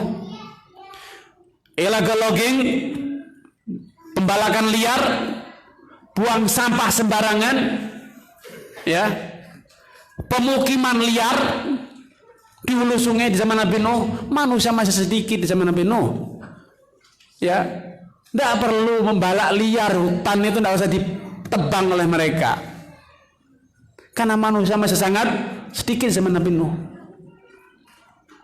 Karena antara Nabi Nuh dengan Nabi Adam itu baru 10 generasi, sehingga mereka zaman dulu itu tidak perlu, kalaupun nebang belum layak dikatakan sebagai illegal logging, karena dunia isinya hutan. Jadi seberapa pun ditebang itu belum dianggap sebagai illegal logging. Buang sampah walaupun sembarangan belum sampai menjadikan sungainya bumput, ya, drainasanya pun tidak perlu, ya. Belum ada rumah kaca ya di sana. Tapi kok banjir bukan hanya di Sidoarjo, sedunia banjir bandang, tenggelam semuanya, Pak. Kenapa? Masih juga kita menyalahkan alam, manusianya yang salah. Fafatahna abwaabas sama bima'in munhamir, kata Allah, kami bukakan pintu langit sehingga hujan itu tiada henti. Wa fajjarnal arda uyunan, dari bumi kami pancarkan air yang terus memancar sehingga air langit, air bumi bertemu. Jadilah banjir bandang seluruh dunia, tenggelam semua dunia ini. Apa sebabnya? Dosa manusia. Karena itu dalam implementasi iman kepada takdir adalah seharusnya semakin kita belajar pada takdir, semakin kita mengenali takdir, semakin kita fokus pada diri sendiri. Biangnya saya, bukan dia. Biangnya saya. Suatu hari Ibnu Sirin rahimahullah, salah seorang ulama besar dan juga saudagar kaya raya, ahli hadis, dia ulama besar, terlilit utang. Beliau adalah saudagar minyak zaitun. Dulu itu kalau menyimpan minyak itu belum pakai drum, Pak. Belum ada pabrik drum ya. Dulu menyimpan minyak itu tidak pakai tangki, belum ada pabrik tangki di sana. Yang ada kulit hewan. Sehingga kalau nyimpan minyak, ya kulit onta dikuliti, kakinya, lehernya diikat. Dimasukkan minyak kemudian diikat kembali. Ya. Beliau belanja kulaan besar-besaran sampai membeli minyak dengan pembayaran terhutang. Optimis minyak laku. Kalau laku bayar supplier. Itu bahasa kita ya. Besok laku ya bayar kepada suppliernya. Ternyata subhanallah optimis besok bisa bayar, bisa jual. Malam itu Allah kirimkan seekor tikus yang menggigiti tali-tali pengikat kulit-kulit tersebut, sehingga semua minyak yang beliau beli tumpah. Pilotlah beliau. Karena beliau pilot, dituntut oleh kliennya. Mana bayarannya? Tidak ada uangnya, habis. Maka dipenjara. Imam, ulama, tapi pilot ada masalah perdata, ya masuk penjara. Hukum Islam tidak pilih, tidak tebang pilih. Ya walaupun ulama besar, ya kalau memang utang ya harus bayar. Tidak bisa bayar ya dipenjara. Di penjara beliau merenung dan dia mengatakan, alim tu mimma utit. Aku tahu apa biang yang menyebabkan aku pilot hari ini. Marartu birajulin qabla 30 sanatan. Kata dia, 30 tahun silam aku melewati seseorang yang muflis, orang yang pilot. Dan waktu itu aku memanggilnya, ya muflis, wahai orang yang pilot. Kayak nyinyir bahasa orang sekarang ya. Mencibirkan orang yang ya pilot, kasihan deh lo. Nyinyir ya bahasa orang anak-anak muda sekarang, dicibirkan. Kapan itu terjadi? 30 tahun yang lalu. Ternyata balasan Allah tidak segera. Kenapa tidak segera? Karena saking banyaknya pahala beliau, kebaikan beliau, sehingga balasannya itu ditunda 30 tahun. Setelah 30 tahun baru dia mengalami hal yang sama. Dia mengalami kondisi serupa pilot. Al-Imam Az-Zahabi rahimahullah ketika menceritakan kisah ini, beliau mengatakan, hadza li'annahu udda sayyi'atu. Dia bisa berkata, ini dosaku 30 tahun lalu karena dosa beliau memang sedikit ya, bisa dihitung, terinventaris sekali dosanya, sehingga itu diingat-ingat. 30 tahun masih ingat, tidak lupa. Lah kita dosa kita kemarin saya sudah tidak ingat, yang tadi pagi tidak ingat. Kok masih sering kita berkata, ya Allah, apa dosaku, kok susahnya urusan ini. Kurangnya apa lagi saya ini? Sholat sudah, puasa udah, haji udah, bolak-balik. Kalau ngaji paling depan, kok masih susah urusannya. Ini saking banyaknya dosa, memori di komputer kita ini hang. Akhirnya apa? Tidak ada dosa, merasanya apa kurangnya aku? Apa kurangnya? Apa dosaku? Subhanallah. Ibnu Sim tidak pernah mengatakan demikian. Padahal terbukti pahalanya, ilmunya luar biasa. Imam ya. Tapi beliau ingat, ini terjadi karena Allah sudah kata, wa ma asaba min musibatin. Apapun yang menimpa kalian itu adalah karena ulah kalian sendiri. Walau yu'akhidullahu an-nasa bidulmihim. Andai Allah itu menimpakan balasan kepada manusia atas setiap dosa yang mereka lakukan, niscaya di muka bumi ini tidak lagi tersisa satu manusia pun. Sehingga kalau antum ini susah, dagang susah, semua susah, alhamdulillah masih Allah ampuni. Harusnya antum sudah mati dulu, binasa dulu. Jangan berkeluh kesah. Jangan berkeluh kesah. Seperti seorang perampok, seharusnya dieksekusi, dia ini mati, dihukum mati. Ternyata mendapatkan gerasi, tidak usah dibunuh, tapi hukuman 1 tahun saja. Mungkinkah perampok ini ngeluh? Sujud syukurnya itu setiap hari. Kita ini sudah Allah beri tangguh, dosa kita ini sudah berlimpah, tapi seringkali kita itu bahkan selalu mengkambing hitamkan orang lain gara-gara sebabnya, biangnya. Kalaupun kita adakan evaluasi, bukan evaluasi diri dosa saya, tapi mengevaluasi karyawan, mengevaluasi tetangga, mengevaluasi teman, mengevaluasi rival, musuh, tapi dirinya tidak pernah mengevaluasi diri. Ya, ini cermin kita tidak beriman pada takdir. Ini bagaikan orang yang menganggap bahwa ada Tuhan selain Allah di dunia ini yang bisa berbuat sesuka hatinya. Seakan-akan perampok itu bebas berbuat, beraksi. Padahal mereka itu bisa beraksi karena Allah izinkan. Karena itu para ulama mengatakan ini sebagai kesimpulannya, takdir itu ada 2. Takdir yang berarti kehendak yang berkaitan dengan alam semesta, apapun yang terjadi maka itu semuanya adalah takdir Allah Subhanahu wa taala, kehendak Allah. Bisa Allah cintai, bisa Allah benci. Perampokan itu Allah benci, tapi itu terjadi atas izin dan sudah Allah takdirkan bahwa fulan akan merampok dan fulan dirampok. Itu semua terjadi atas takdir Allah Subhanahu wa taala. Yang kedua adalah takdir yang bermakna syariat. Allah sudah tentukan sholat itu 5 waktu, maghrib itu 3 rakaat, zuhur itu 4 rakaat. Allah juga sudah takdirkan bahwa zakat itu demikian, puasa itu demikian. Itu semua adalah bagian dari kehendak Allah Subhanahu wa taala. Sehingga orang yang sempurna, orang yang beriman adalah orang yang yakin bahwa semua urusan itu adalah kehendak Allah, dan karena itu terjadi atas kehendak Allah, dia harus mengikuti kehendak Allah yang baik.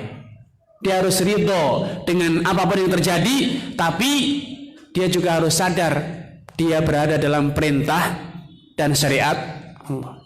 Dia mencari rezeki, tidak perlu melampaui batas, melanggar, menghalalkan segala macam cara. Kenapa? Jatah rezeki saya sudah ditakdirkan kok.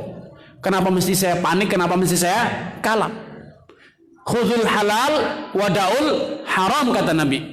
Inna ruhal kudus, saatnya malaikat Jibril nafatha fi rawi, telah membisikkan di dalam jiwaku, di dalam hatiku, annaha lan tamuta nafsun, bahwa tidak akan ada seorang jiwa pun yang mati hatta yastawfiya rizqah, sampai seluruh jatah rezekinya itu dia ambil, dia dapatkan.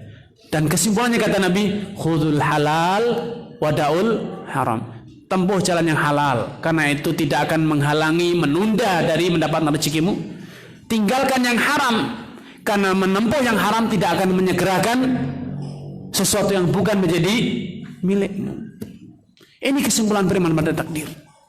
Fokus pada dosa kita, fokus pada kesalahan kita, karena siapapun dan apapun yang dia lakukan tidak akan bisa menggeser, merubah, memodifikasi takdir yang sudah Allah tuliskan untuk kita.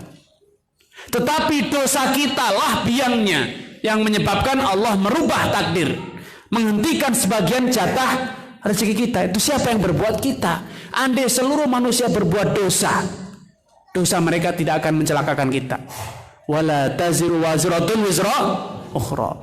Tidak ada seorang jiwa pun yang diwajibkan memikul, dibebani dengan dosa orang lain. Sehingga kalau demikian, intinya apa? Fokus. Tinggalkan kata gara-gara, biangnya, sebabnya, dia tidak. Anda hidup dengan jatah rezeki Anda sendiri. Anda berjalan sesuai dengan garis kodrat Anda sendiri. Karena itu fokuslah pada diri sendiri. Orang yang beriman pada takdir itu semakin fokus dengan apa yang ada pada dirinya, dengan apa yang bisa dia lakukan, apa yang harus dia lakukan, dan apa yang telah dia lakukan untuk dia benahi. agar tidak diulang di kemudian hari kalau itu kesalahan, kalau itu dosa. Tapi orang yang masih menyibukkan orang lain, lupa akan dirinya, walau dia berkata saya beriman pada takdir, saya dosen akidah, sia-sia. Tindakan dia tidak mencerminkan orang yang beriman kepada takdir. Wallahu ta'ala alam.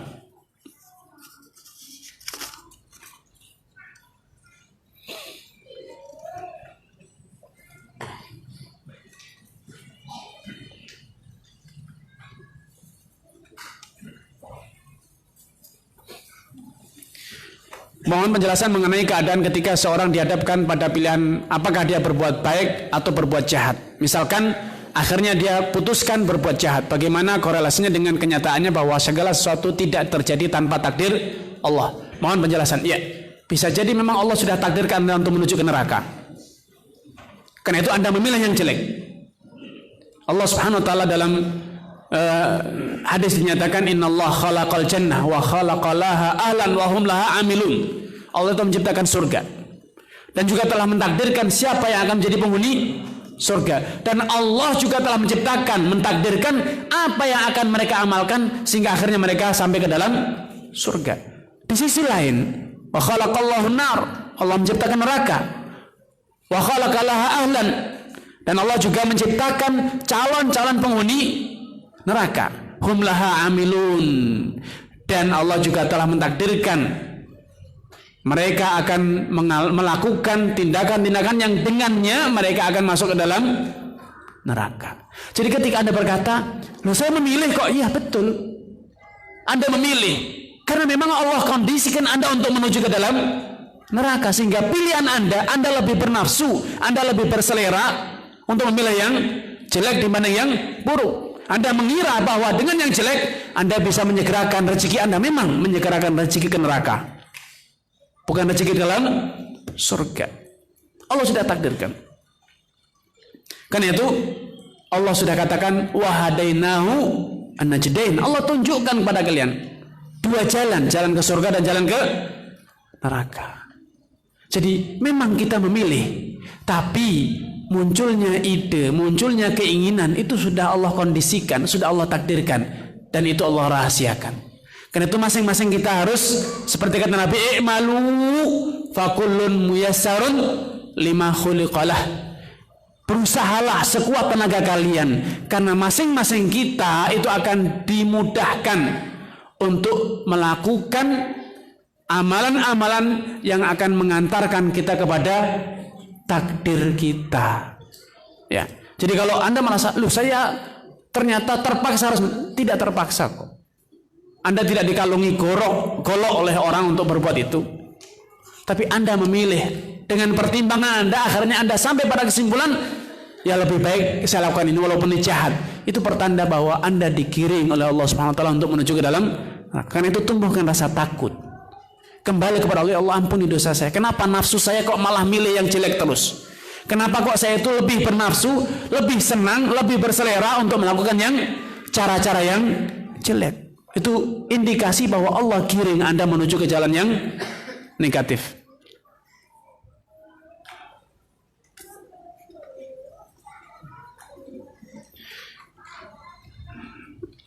Bagaimana kita membedakan antara akidah Ahlussunnah dan akidah Qadariyah ketika menetapkan hari Allah?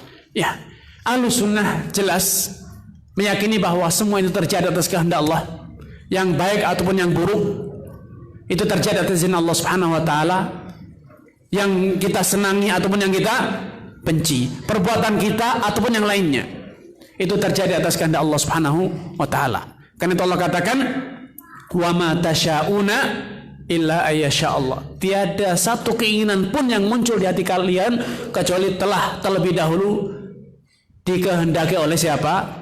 Oleh Allah Subhanahu wa taala. Adapun Qadariyah, mereka mengingkari takdir. Perbuatan manusia ini suka-suka. Allah tidak tahu, bahkan ketika terjadi dilakukan baru Allah tahu. Allah tidak menghendaki.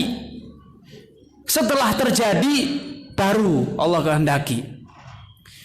Kenapa ada orang-orang yang terjerumus dan salah dalam memahami takdir? Satu, baik Qadariyah ataupun Jabriyah.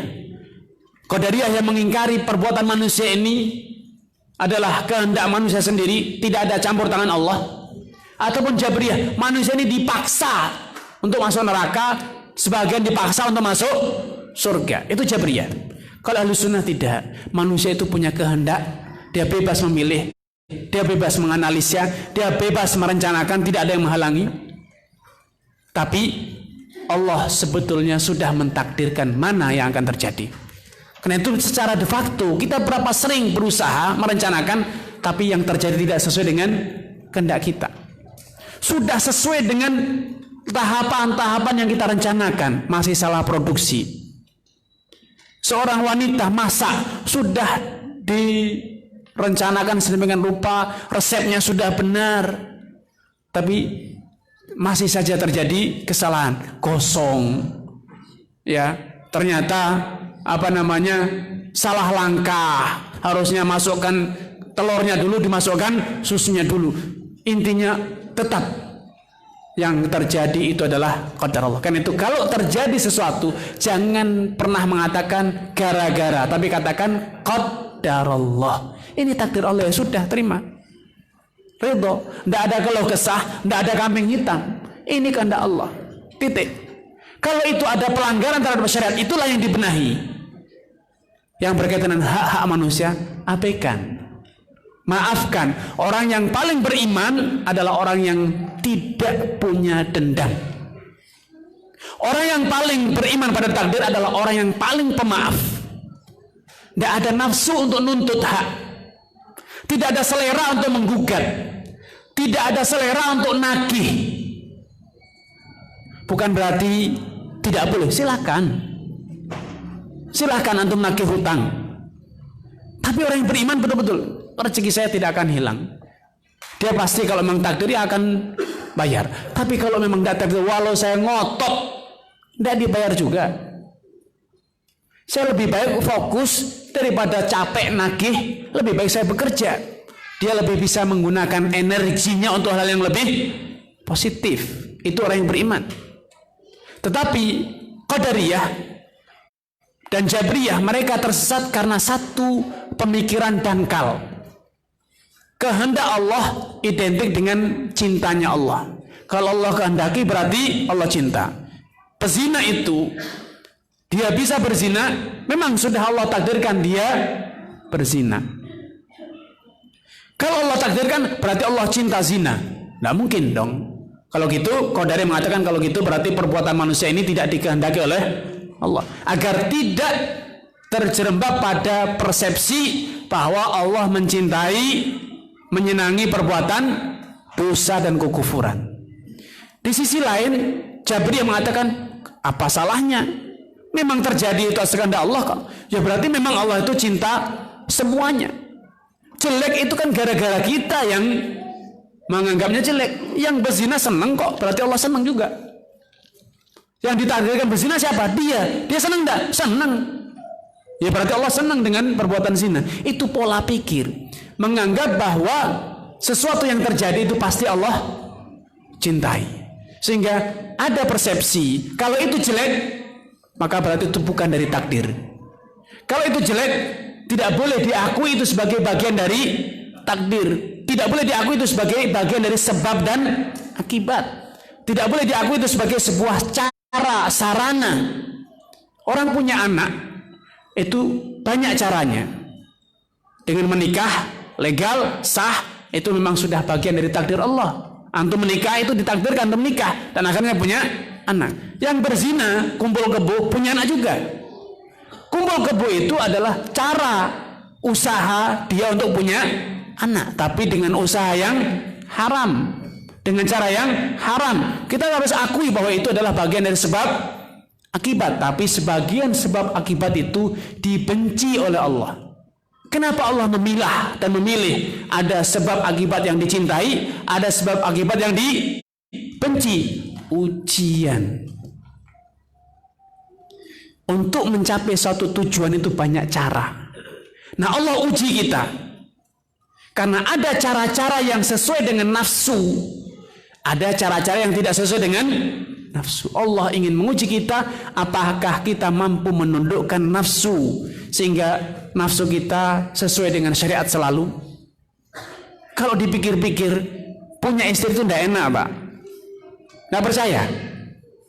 Orang yang bujang aja yang bilang nikah itu enak. Yang sudah nikah ini nyesel nikah, makanya tidak berani kawin dua. Kenapa nyesel? Ya, sering diomeli oleh istrinya kok. Ya Pak ya. Tersenyum Bapak ya. Karena nikah itu susah, Pak. Kalau istri sakit harus mengobati. Coba kalau pelacur sakit, ya sudah sana saya ganti pasangan yang lain. Ekonomis katanya. Dan nanggung resiko. Nikah, istri mati nangis. Kalau berzina, mati-mati aja, masih banyak pelacur yang lain. Nggak susah. Tapi orang yang beriman ingin punya anak itu natural. Itu kodrat, fitrah manusia ingin punya anak. Dia salurkan keinginan ini dengan cara-cara yang syar'i. Dia sadar bahwa punya anak itu bisa dengan cara berzina, tapi dia ikuti karena ini dibenci oleh Allah. Allah uji saya. Apakah saya menggunakan jalur pintas atau saya mengikuti aturan? Karena Allah katakan, alladzi khalaqal mauta wal hayata liyabluwakum. Memang kita diuji. Allah ingin menguji kita. Sehingga ada sebab yang haram, ada sebab yang halal. Ada cara yang haram, ada cara yang halal. Sehingga keimanan kita kepada takdir itu tidak harus menjadikan kita mengingkari bahwa ini sebab akibat. Kita tetap mengaku itu sebab akibat, tapi cara yang haram. Cara haram ini tidak bisa menyegerakan. Sebagaimana cara yang halal juga tidak menyebabkan rezeki kita tertunda. Kenapa saya harus menggunakan cara yang haram? Orang yang gagal, salah paham terhadap takdir, itu sadar atau tidak sadar akan terjerumus dalam ini. Dalam pemahaman Qadariyah atau Jabriyah. Qadariyah mengatakan semua kehendak Allah itu pasti baik. Sehingga kalau itu jelek tidak boleh diakui itu sebagai takdir. Tidak boleh diakui sebagai takdir. Karena itu Ahlussunnah mengatakan keimanan kepada takdir itu tidak boleh dijadikan alasan untuk berbuat dosa. Kalau sampai beralasan takdir, memang ditakdirkannya saya berzina, ya zina. Coba kalau tidak kehendaki, mungkin tidak ada perempuan yang mau saya ajak zina. Itu orang yang kufur kepada takdir. Karena takdir itu untuk diimani, diyakini, bukan untuk dijadikan dalil. Dalil itu hanya Al-Quran dan Sunnah. Jadi kalau sampai ada yang berdalil dengan takdir, itu berarti orang yang sesat. Karena Allah tidak memerintahkan kita untuk apa? Berhujjah dengan dalil. Allah hanya perintahkan kita untuk beriman, percaya. Percaya itu bukan berarti jadi alasan, ya, tidak menjadi alasan. Seperti halnya manusia itu kalau digorok lehernya mati, percaya enggak? Ada yang enggak percaya di sini? Bahwa kalau lehernya digorok pakai pisau tajam itu mati. Ada yang enggak percaya? Tapi jangan dijadikan alasan sehingga Anda bebas menggorok leher orang. Takdirnya memang kalau digorok mati, ya sudah saya gorokin aja. Itu kan orang yang bodoh. Ya, jadi takdir itu untuk diyakini, bukan untuk dijadikan alasan. Kalau sampai takdir dijadikan alasan, itulah bentuk kesesatan. Karena tidak semua yang nyata itu kemudian benar. Buktinya apa? Kalau antum dipukul sakit, nyata itu, tapi benar, ya salah. Ya, jadi iman kepada takdir bukan untuk dijadikan dalil, alasan, tapi sebatas diyakini. Karena itu Nabi berpesan, kalau terjadi sesuatu yang buruk, katakan qadarullah. Terjadi takdir Allah. Nah terus gimana? Ya kalau merasa sakit ya diobati. Merasa tidak enak ya diupayakan gimana agar enak. Merasa sakit, merasa kotor, badan kita berkeringat, itu bagian dari takdir. Jangan merasa, mas, badan saya keringatnya bau, ya takdir kok. Ya antum harus nerima. Enggak. antum mandi, karena Allah sudah mentakdirkan kalau dengan mandi itu bau keringat antum hilang. Ya. Sebagaimana kalau ada orang membunuh, berzina, takdir loh mas, saya berzina dengan dia. Coba kalau tidak Allah takdirkan, tidak mungkin saya bisa berzina. Andai Allah takdirkan saya impoten atau ditakdirkan saya ketahuan sebelum berzina, tidak jadi berzina loh. Iya, Allah juga takdirkan kalau Anda itu dirajam atau Anda itu dicambuk, Anda akan jera dan orang lain juga akan takut. Itu bagian dari takdir Allah, natural. Ketika orang melihat dirajam itu pasti akan takut. Itu bagian dari takdir Allah. Maka itu Umar bin Khattab memberikan satu pernyataan yang sangat indah. Nafirru min qadarillah ila qadarillah. Dalam urusan takdir yang berkaitan dengan musibah, kita itu berusaha menghindari satu takdir, memilih takdir yang lain. Ya, jadi intinya jangan pernah jadikan takdir sebagai alasan. Cukup takdir untuk dipercayai. Sesuatu yang terjadi itu terjadi atas kehendak Allah. Sesuatu yang tidak terjadi itu tidak terjadi atas kehendak Allah. Cukup sampai di situ. Kalau sampai dijadikan alasan, berarti antum sudah terjerumus dalam kesesatan. Ya.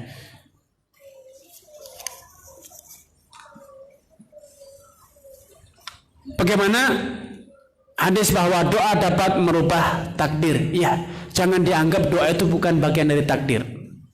Doa sendiri itu bagian dari takdir. Sehingga intinya sebetulnya tidak ada takdir yang berubah. Dalam artian sesuatu yang tidak ditakdirkan kemudian tiba-tiba ada. Karena ketika antum berdoa juga itu bagian dari takdir. Hanya saja secara sederhana ilustrasinya, ada hadiah itu yang bersyarat, ada yang tanpa syarat. Ya, nih nak, ayah kasih hadiah. Kenapa? Ya sudah, hadiah saja sudah, tidak ada syarat. Tapi ada syarat, nak, kalau kamu nanti lulus, IPK-nya tinggi, nilainya bagus, ranking 1, ayah beri hadiah. Bukan kayak gitu.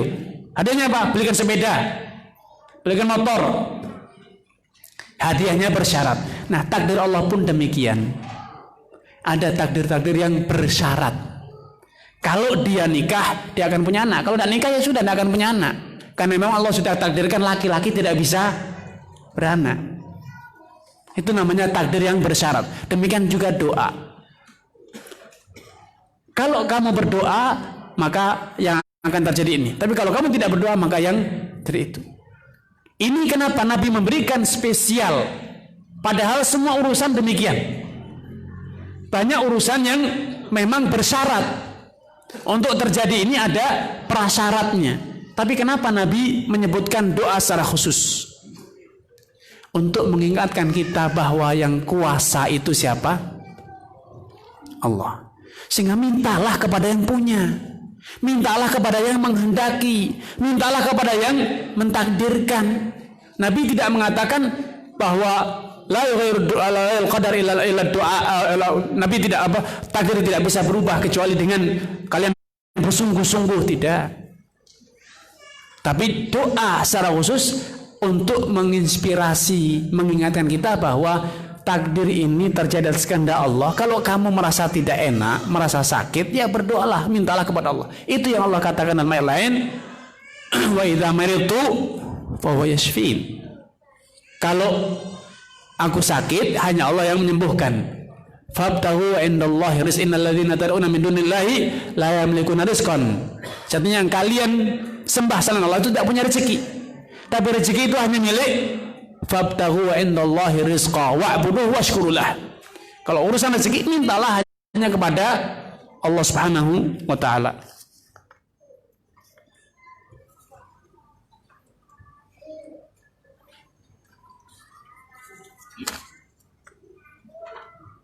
Apakah dosa yang kita perbuat juga merupakan takdir? Betul.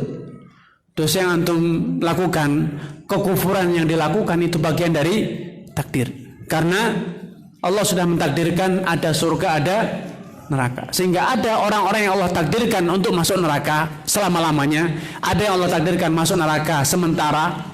Sehingga siapapun yang merasa berarti kesempatan dong berbuat dosa, ya silakan, karena memang Allah membuka kesempatan antum untuk mencicipi neraka. Allah buka peluang kok ya bagi orang yang penasaran ingin tahu rasanya neraka, silakan berbuat dosa. Apalagi beralasan dengan takdir, ya memang Allah takdirkan pula neraka itu ada yang selama-lamanya, ada yang sementara, tinggal pilih, silakan. Jadi yang ingin penasaran ya silakan. Nah ini tolong bapak-bapak yang sudah nikah introspeksi diri. Ini ada keluhan secara tidak langsung tentang antum. Minta tolong ke saya disampaikan, tapi tidak berani tunjuk hidung karena khawatir nanti sampai rumah dibully kalau mendapatkan suami yang zalim. Nah, dengar Pak ya, ini jangan-jangan salah satu yang ditanyakan ini ada di sini, oknumnya itu ada di sini. Kalau mendapatkan suami yang zalim dan tidak bersedia diajak ke jalan kebaikan, apakah itu juga takdir dibuat saya atau takdir buat suami saya? Takdir dua-duanya. Rezekinya ibu dapat suami yang seperti itu, sebagaimana rezeki dia dapat istri yang seperti ibu, agar dia tidak terlalu jauh masuk neraka, dan anti juga dapat tambahan pahala, terus bersabar mendakwai, mengingat, mengajak, sehingga antum terus semakin jauh masuk surga. Masuk surga itu bukan karena dapat rezeki, dapat suami tampan, dapat suami yang baik, tidak.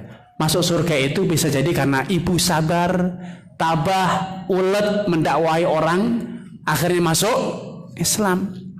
Akhirnya yang berbuat dosa tobat, tidak mau sholat, itu dapat pahala. Karena itu Allah SWT menghendaki antum itu masuk surga.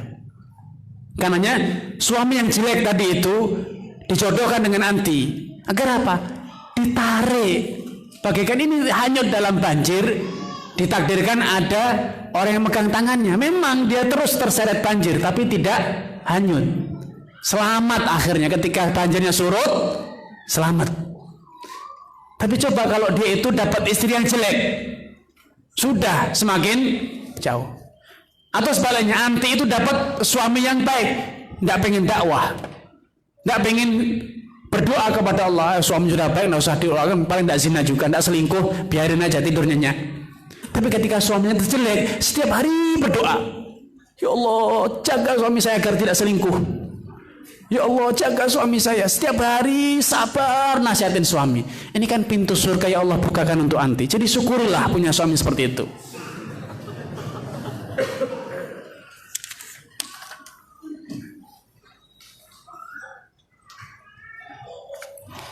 Kita tahu di luar sana banyak orang yang tidak beragama Islam. Apakah itu termasuk takdir? Ya, Allah takdirkan mereka yang non muslim dan akhirnya mati dalam kondisi kafir, itu mereka akan menghuni surga, karena Allah tidak rela surga itu kosong. Kalau surga kosong kan sia-sia Pak, sudah Allah ciptakan, lah kok tidak ada yang menghuni? Allah tidak mau. Allah tentukan bahwa surga dan neraka itu harus penuh. Ya, surga dan neraka itu harus penuh. Makanya jangan heran kalau ada orang yang gigih ulet berbuat dosa, karena memang Allah tidak rela surga nanti ada sejengkal tempat di surga kosong atau sejengkal tempat di neraka kosong. Semua sudah dikapling sama Allah, sudah banyak nomor dan namanya ya. Dalam arti mereka di dunia tidak tahu beragama yang benar itu seperti apa, dengan menganut agama apa. Apakah ketika mereka meninggal dan diwafatkan dalam keadaan kafir kemudian masuk neraka jahanam, apakah itu takdir Allah dari Allah dan tidak bisa dirubah? Ya. Orang yang mati dalam kondisi kafir dan sudah sampai kepadanya dakwah, itu memang sudah Allah takdirkan, sudah dikaplingkan Allah untuk menghuni salah satu rumah di neraka. Tapi orang yang mati dalam kondisi fatrah, tidak ada dakwah, di pedalaman sana tidak pernah mengajari, sebelum datangnya Nabi. Ini disebut dengan ahlul fatrah ya. Masa kesenjangan, mata kevakuman Nabi. Tidak ada Nabi, tidak ada dakwah. Maka mereka nanti di hari kiamat akan diuji oleh Allah SWT sendiri. Diadakan ujian susulan. Kalau yang di dunia ini sudah ujian reguler ya. Nah, yang hidup di masa kevakuman Nabi, masa fatrah, akan diadakan ujian susulan atau yang disebut remedi ya. Kenapa? Bagaimana caranya? Disebutkan oleh banyak ulama berdasarkan beberapa riwayat bahwa kelak di hari kiamat akan diuji apakah dia nuruti nafsunya, logikanya, nalarnya, atau menuruti perintah. Allah akan gambarkan, tampakkan surga itu bagi mereka neraka, dan Allah akan tampakkan neraka di hadapan mereka itu bagaikan surga. Disuruh milih. Orang yang menuruti nafsunya ketika diperintahkan masuk surga, dia akan milih neraka karena kelihatan ini yang enak. Karena di dunia manusia yang sudah kedatangan dakwah seperti ini nasibnya.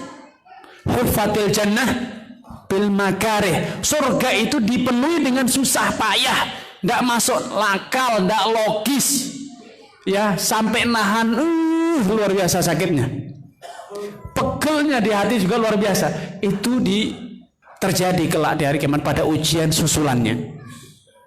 Yang masuk neraka, kata Nabi, wa huffatin nar bisyahwat. Senangnya luar biasa masuk neraka itu. Masuk neraka itu gampang sekali, Pak. Enggak pakai susah. Ya. Masuk neraka itu gampang sekali. Gampang, mau berzina, mencuri, menipu, merampok, kufur kepada Allah, enggak usah sholat, enggak usah ini. Itu enggak ada halangan itu. Masuk surga susah, sudah sholat riya lagi. Menjaga ikhlas itu susahnya setengah mati, ya. Agar tidak sombong. Sudah ikhlas, keperangkap sombong. Wah, saya yang paling ikhlas. Bubar lagi itu pahalanya.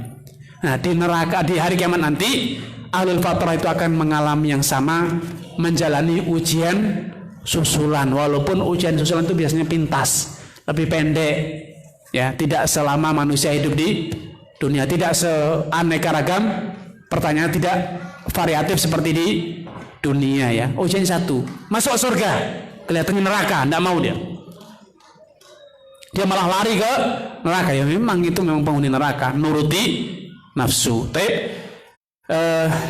waktu kita sudah berakhir dan kurang lebihnya saya mohon maaf, dan intinya pendek kata, Allah itu telah mentakdirkan semuanya, yang baik ataupun yang buruk, termasuk keinginan, rencana yang ada dalam hati kita itu bagian dari takdir.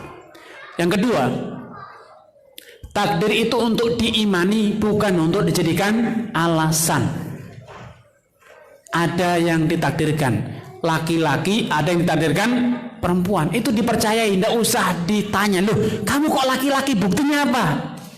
Itu kan orang tidak waras, Pak. Sudah kelihatan laki-laki kok masih ditanya, kenapa kamu ini jadi laki-laki, harusnya andai kamu jadi perempuan. Itu kan orang kurang kerjaan. Percaya itu laki-laki, titik. Kalau Anda punya anak gadis, kawinkan, selesai masalah. Loh, kok antum nih anaknya perempuan semua. Anak itu inginnya jadi besanan sama antum. Sudah yang laki, yang perempuan ini anggap laki-laki. Ini kan orang tidak waras, Pak. Jadi takdir itu ya ditakdirkan. Punya sahabat karib, ternyata takdirnya anaknya perempuan semua, seperti kita anaknya perempuan semua. Ya sudah, cari besan yang lain. Jangan hanyut pada idealnya, harusnya saya pengennya. Serahkan ya qadar Allah. Saya itu sebetulnya pengen besanan sama antum, tapi anak antum perempuan semua, anak saya perempuan semua. Ya sudah, berarti memang tidak ditakdirkan kita besanan. Cukup jadi kawan. Kalau nanti jadi besanan kita malah tukaran, Pak. Ya. Jangan dianalisa, jangan dibantah. Cukup dipercayai itu perempuannya perempuan. Ya, tapi kan cantik, saya boleh berzina. Enggak. Itu bukan dalih. Takdir bukan dalih. Takdirnya saya senang dia kok. Ya, enggak boleh, itu istri orang. Tapi kan Allah takdirkan di hati saya itu ada rasa cinta padanya, yaitu haram. Walaupun itu nyata. Jangan dipungkiri. Nyata kamu cinta, tapi itu harus dilawan. Karena itu kalau antum turuti, berarti antum itu memang ditakdirkan masuk neraka, ya selamat menikmati. Manusia kan tidak bisa melawan kan, memang kalau sudah jadi takdirnya. Yang ketiga, selain takdir itu hanya diimani saja cukup, tidak perlu dijadikan dalil. Yang ketiga, manusia itu dibekali pula, diberi takdir, nalar, akal pikiran yang digunakan untuk menganalisa, memilih, membandingkan, mengenali, mengidentifikasi. Dan manusia juga sudah Allah beri, dibekali dengan syariat. Gunakan syariat dan nalar antum untuk bisa memilih, bisa menganalisa, menimbang, membandingkan dari sekian banyak takdir. Allah pilihlah yang terbaik sesuai dengan syariat dan nalar sehat antum. Untuk membedakannya apa? Dengan syariat dan nalar. Karena ada kebaikan-kebaikan itu yang bisa diidentifikasi, dikenali dengan apa? Logika. Tapi ada kebaikan-kebaikan yang hanya bisa diidentifikasi dengan cara apa? Dengan cara mengikuti syariat. Tidak ada tiganya. Sudah. Kalau sudah tidak sesuai dengan syariat, tidak sesuai nalar, ya sudah tinggalkan. Berarti itu takdir yang buruk. Walau nafsu enak ya, nafsu itu bukan dalil. Nafsu itu bukan dalil. Sehingga, dan yang keempat terakhir, jangan biasakan mengkambing hitamkan orang. Ingat, yang berkuasa itu Allah. Semua kejadian itu terjadi atas izin. Jika antum merasa kecewa, merasa sakit, mengadulah kepada Allah. Karena hanya Allah yang bisa mengobati rasa sakit antum. Hanya Allah yang kuasa bisa menghilangkan kekecewaan antum. Ya. Doalah kepada Allah. Fokus. Ini terjadi berarti karena Allah tidak jaga saya. Allah tidak jaga saya karena saya berbuat dosa. Jadikan musibah, baik musibah alam ataupun musibah karena orang, karena tindak kesewenang-wenangan orang, itu sebagai cambuk bagi kita untuk kembali ke jalan Allah. Kalau iman takdir kita seperti ini, itu iman yang benar. Tapi kalau kita mengklaim beriman pada takdir tapi masih hobi menunjuk jari gara-gara kamu ini, kamu biangnya, itu berarti Anda tidak beriman. Anda hanya ngomong saja beriman. Karena kalau Anda beriman, ya Anda yakin ini terjadi atas izin Allah. Walaupun dia zalim, itu dia menanggung dosa dia sendiri kok. Dia akan memikul dosa kezaliman dia. Saya lebih fokus, kok bisa saya jadi korbannya ya? Karena berarti Allah tidak lindungi saya. Fokus pada sini. Kalau antum kecurian, jangan sibuk malingnya. Ayo hukumi, dibuli, dipenjarakan, potong tangannya. Tapi dibiarkan pintunya terbuka, jendelanya terbuka. Ya besok dimaling lagi. Maling yang satu potong tangannya, datang maling lagi kan? Karena kita tidak menyelesaikan masalah utamanya. Masalah utama itu ada pada diri kita. Yang berbuat dosa akhirnya tidak Allah lindungi. Ini kesimpulan dari apa yang disampaikan. Semoga Allah Subhanahu wa taala betul-betul meneguhkan keimanan kita, memberikan kepada kita ilmu yang nafi' wal amal salih. Hadza wa sallallahu wasallam ala nabiyyina Muhammadin wa ala alihi wa sahbihi ajma'in. Wa akhiru da'wana alhamdulillahi rabbil alamin. Subhanakallahumma bihamdika asyhadu an la ilaha illa anta astaghfiruka wa atubu ilaik.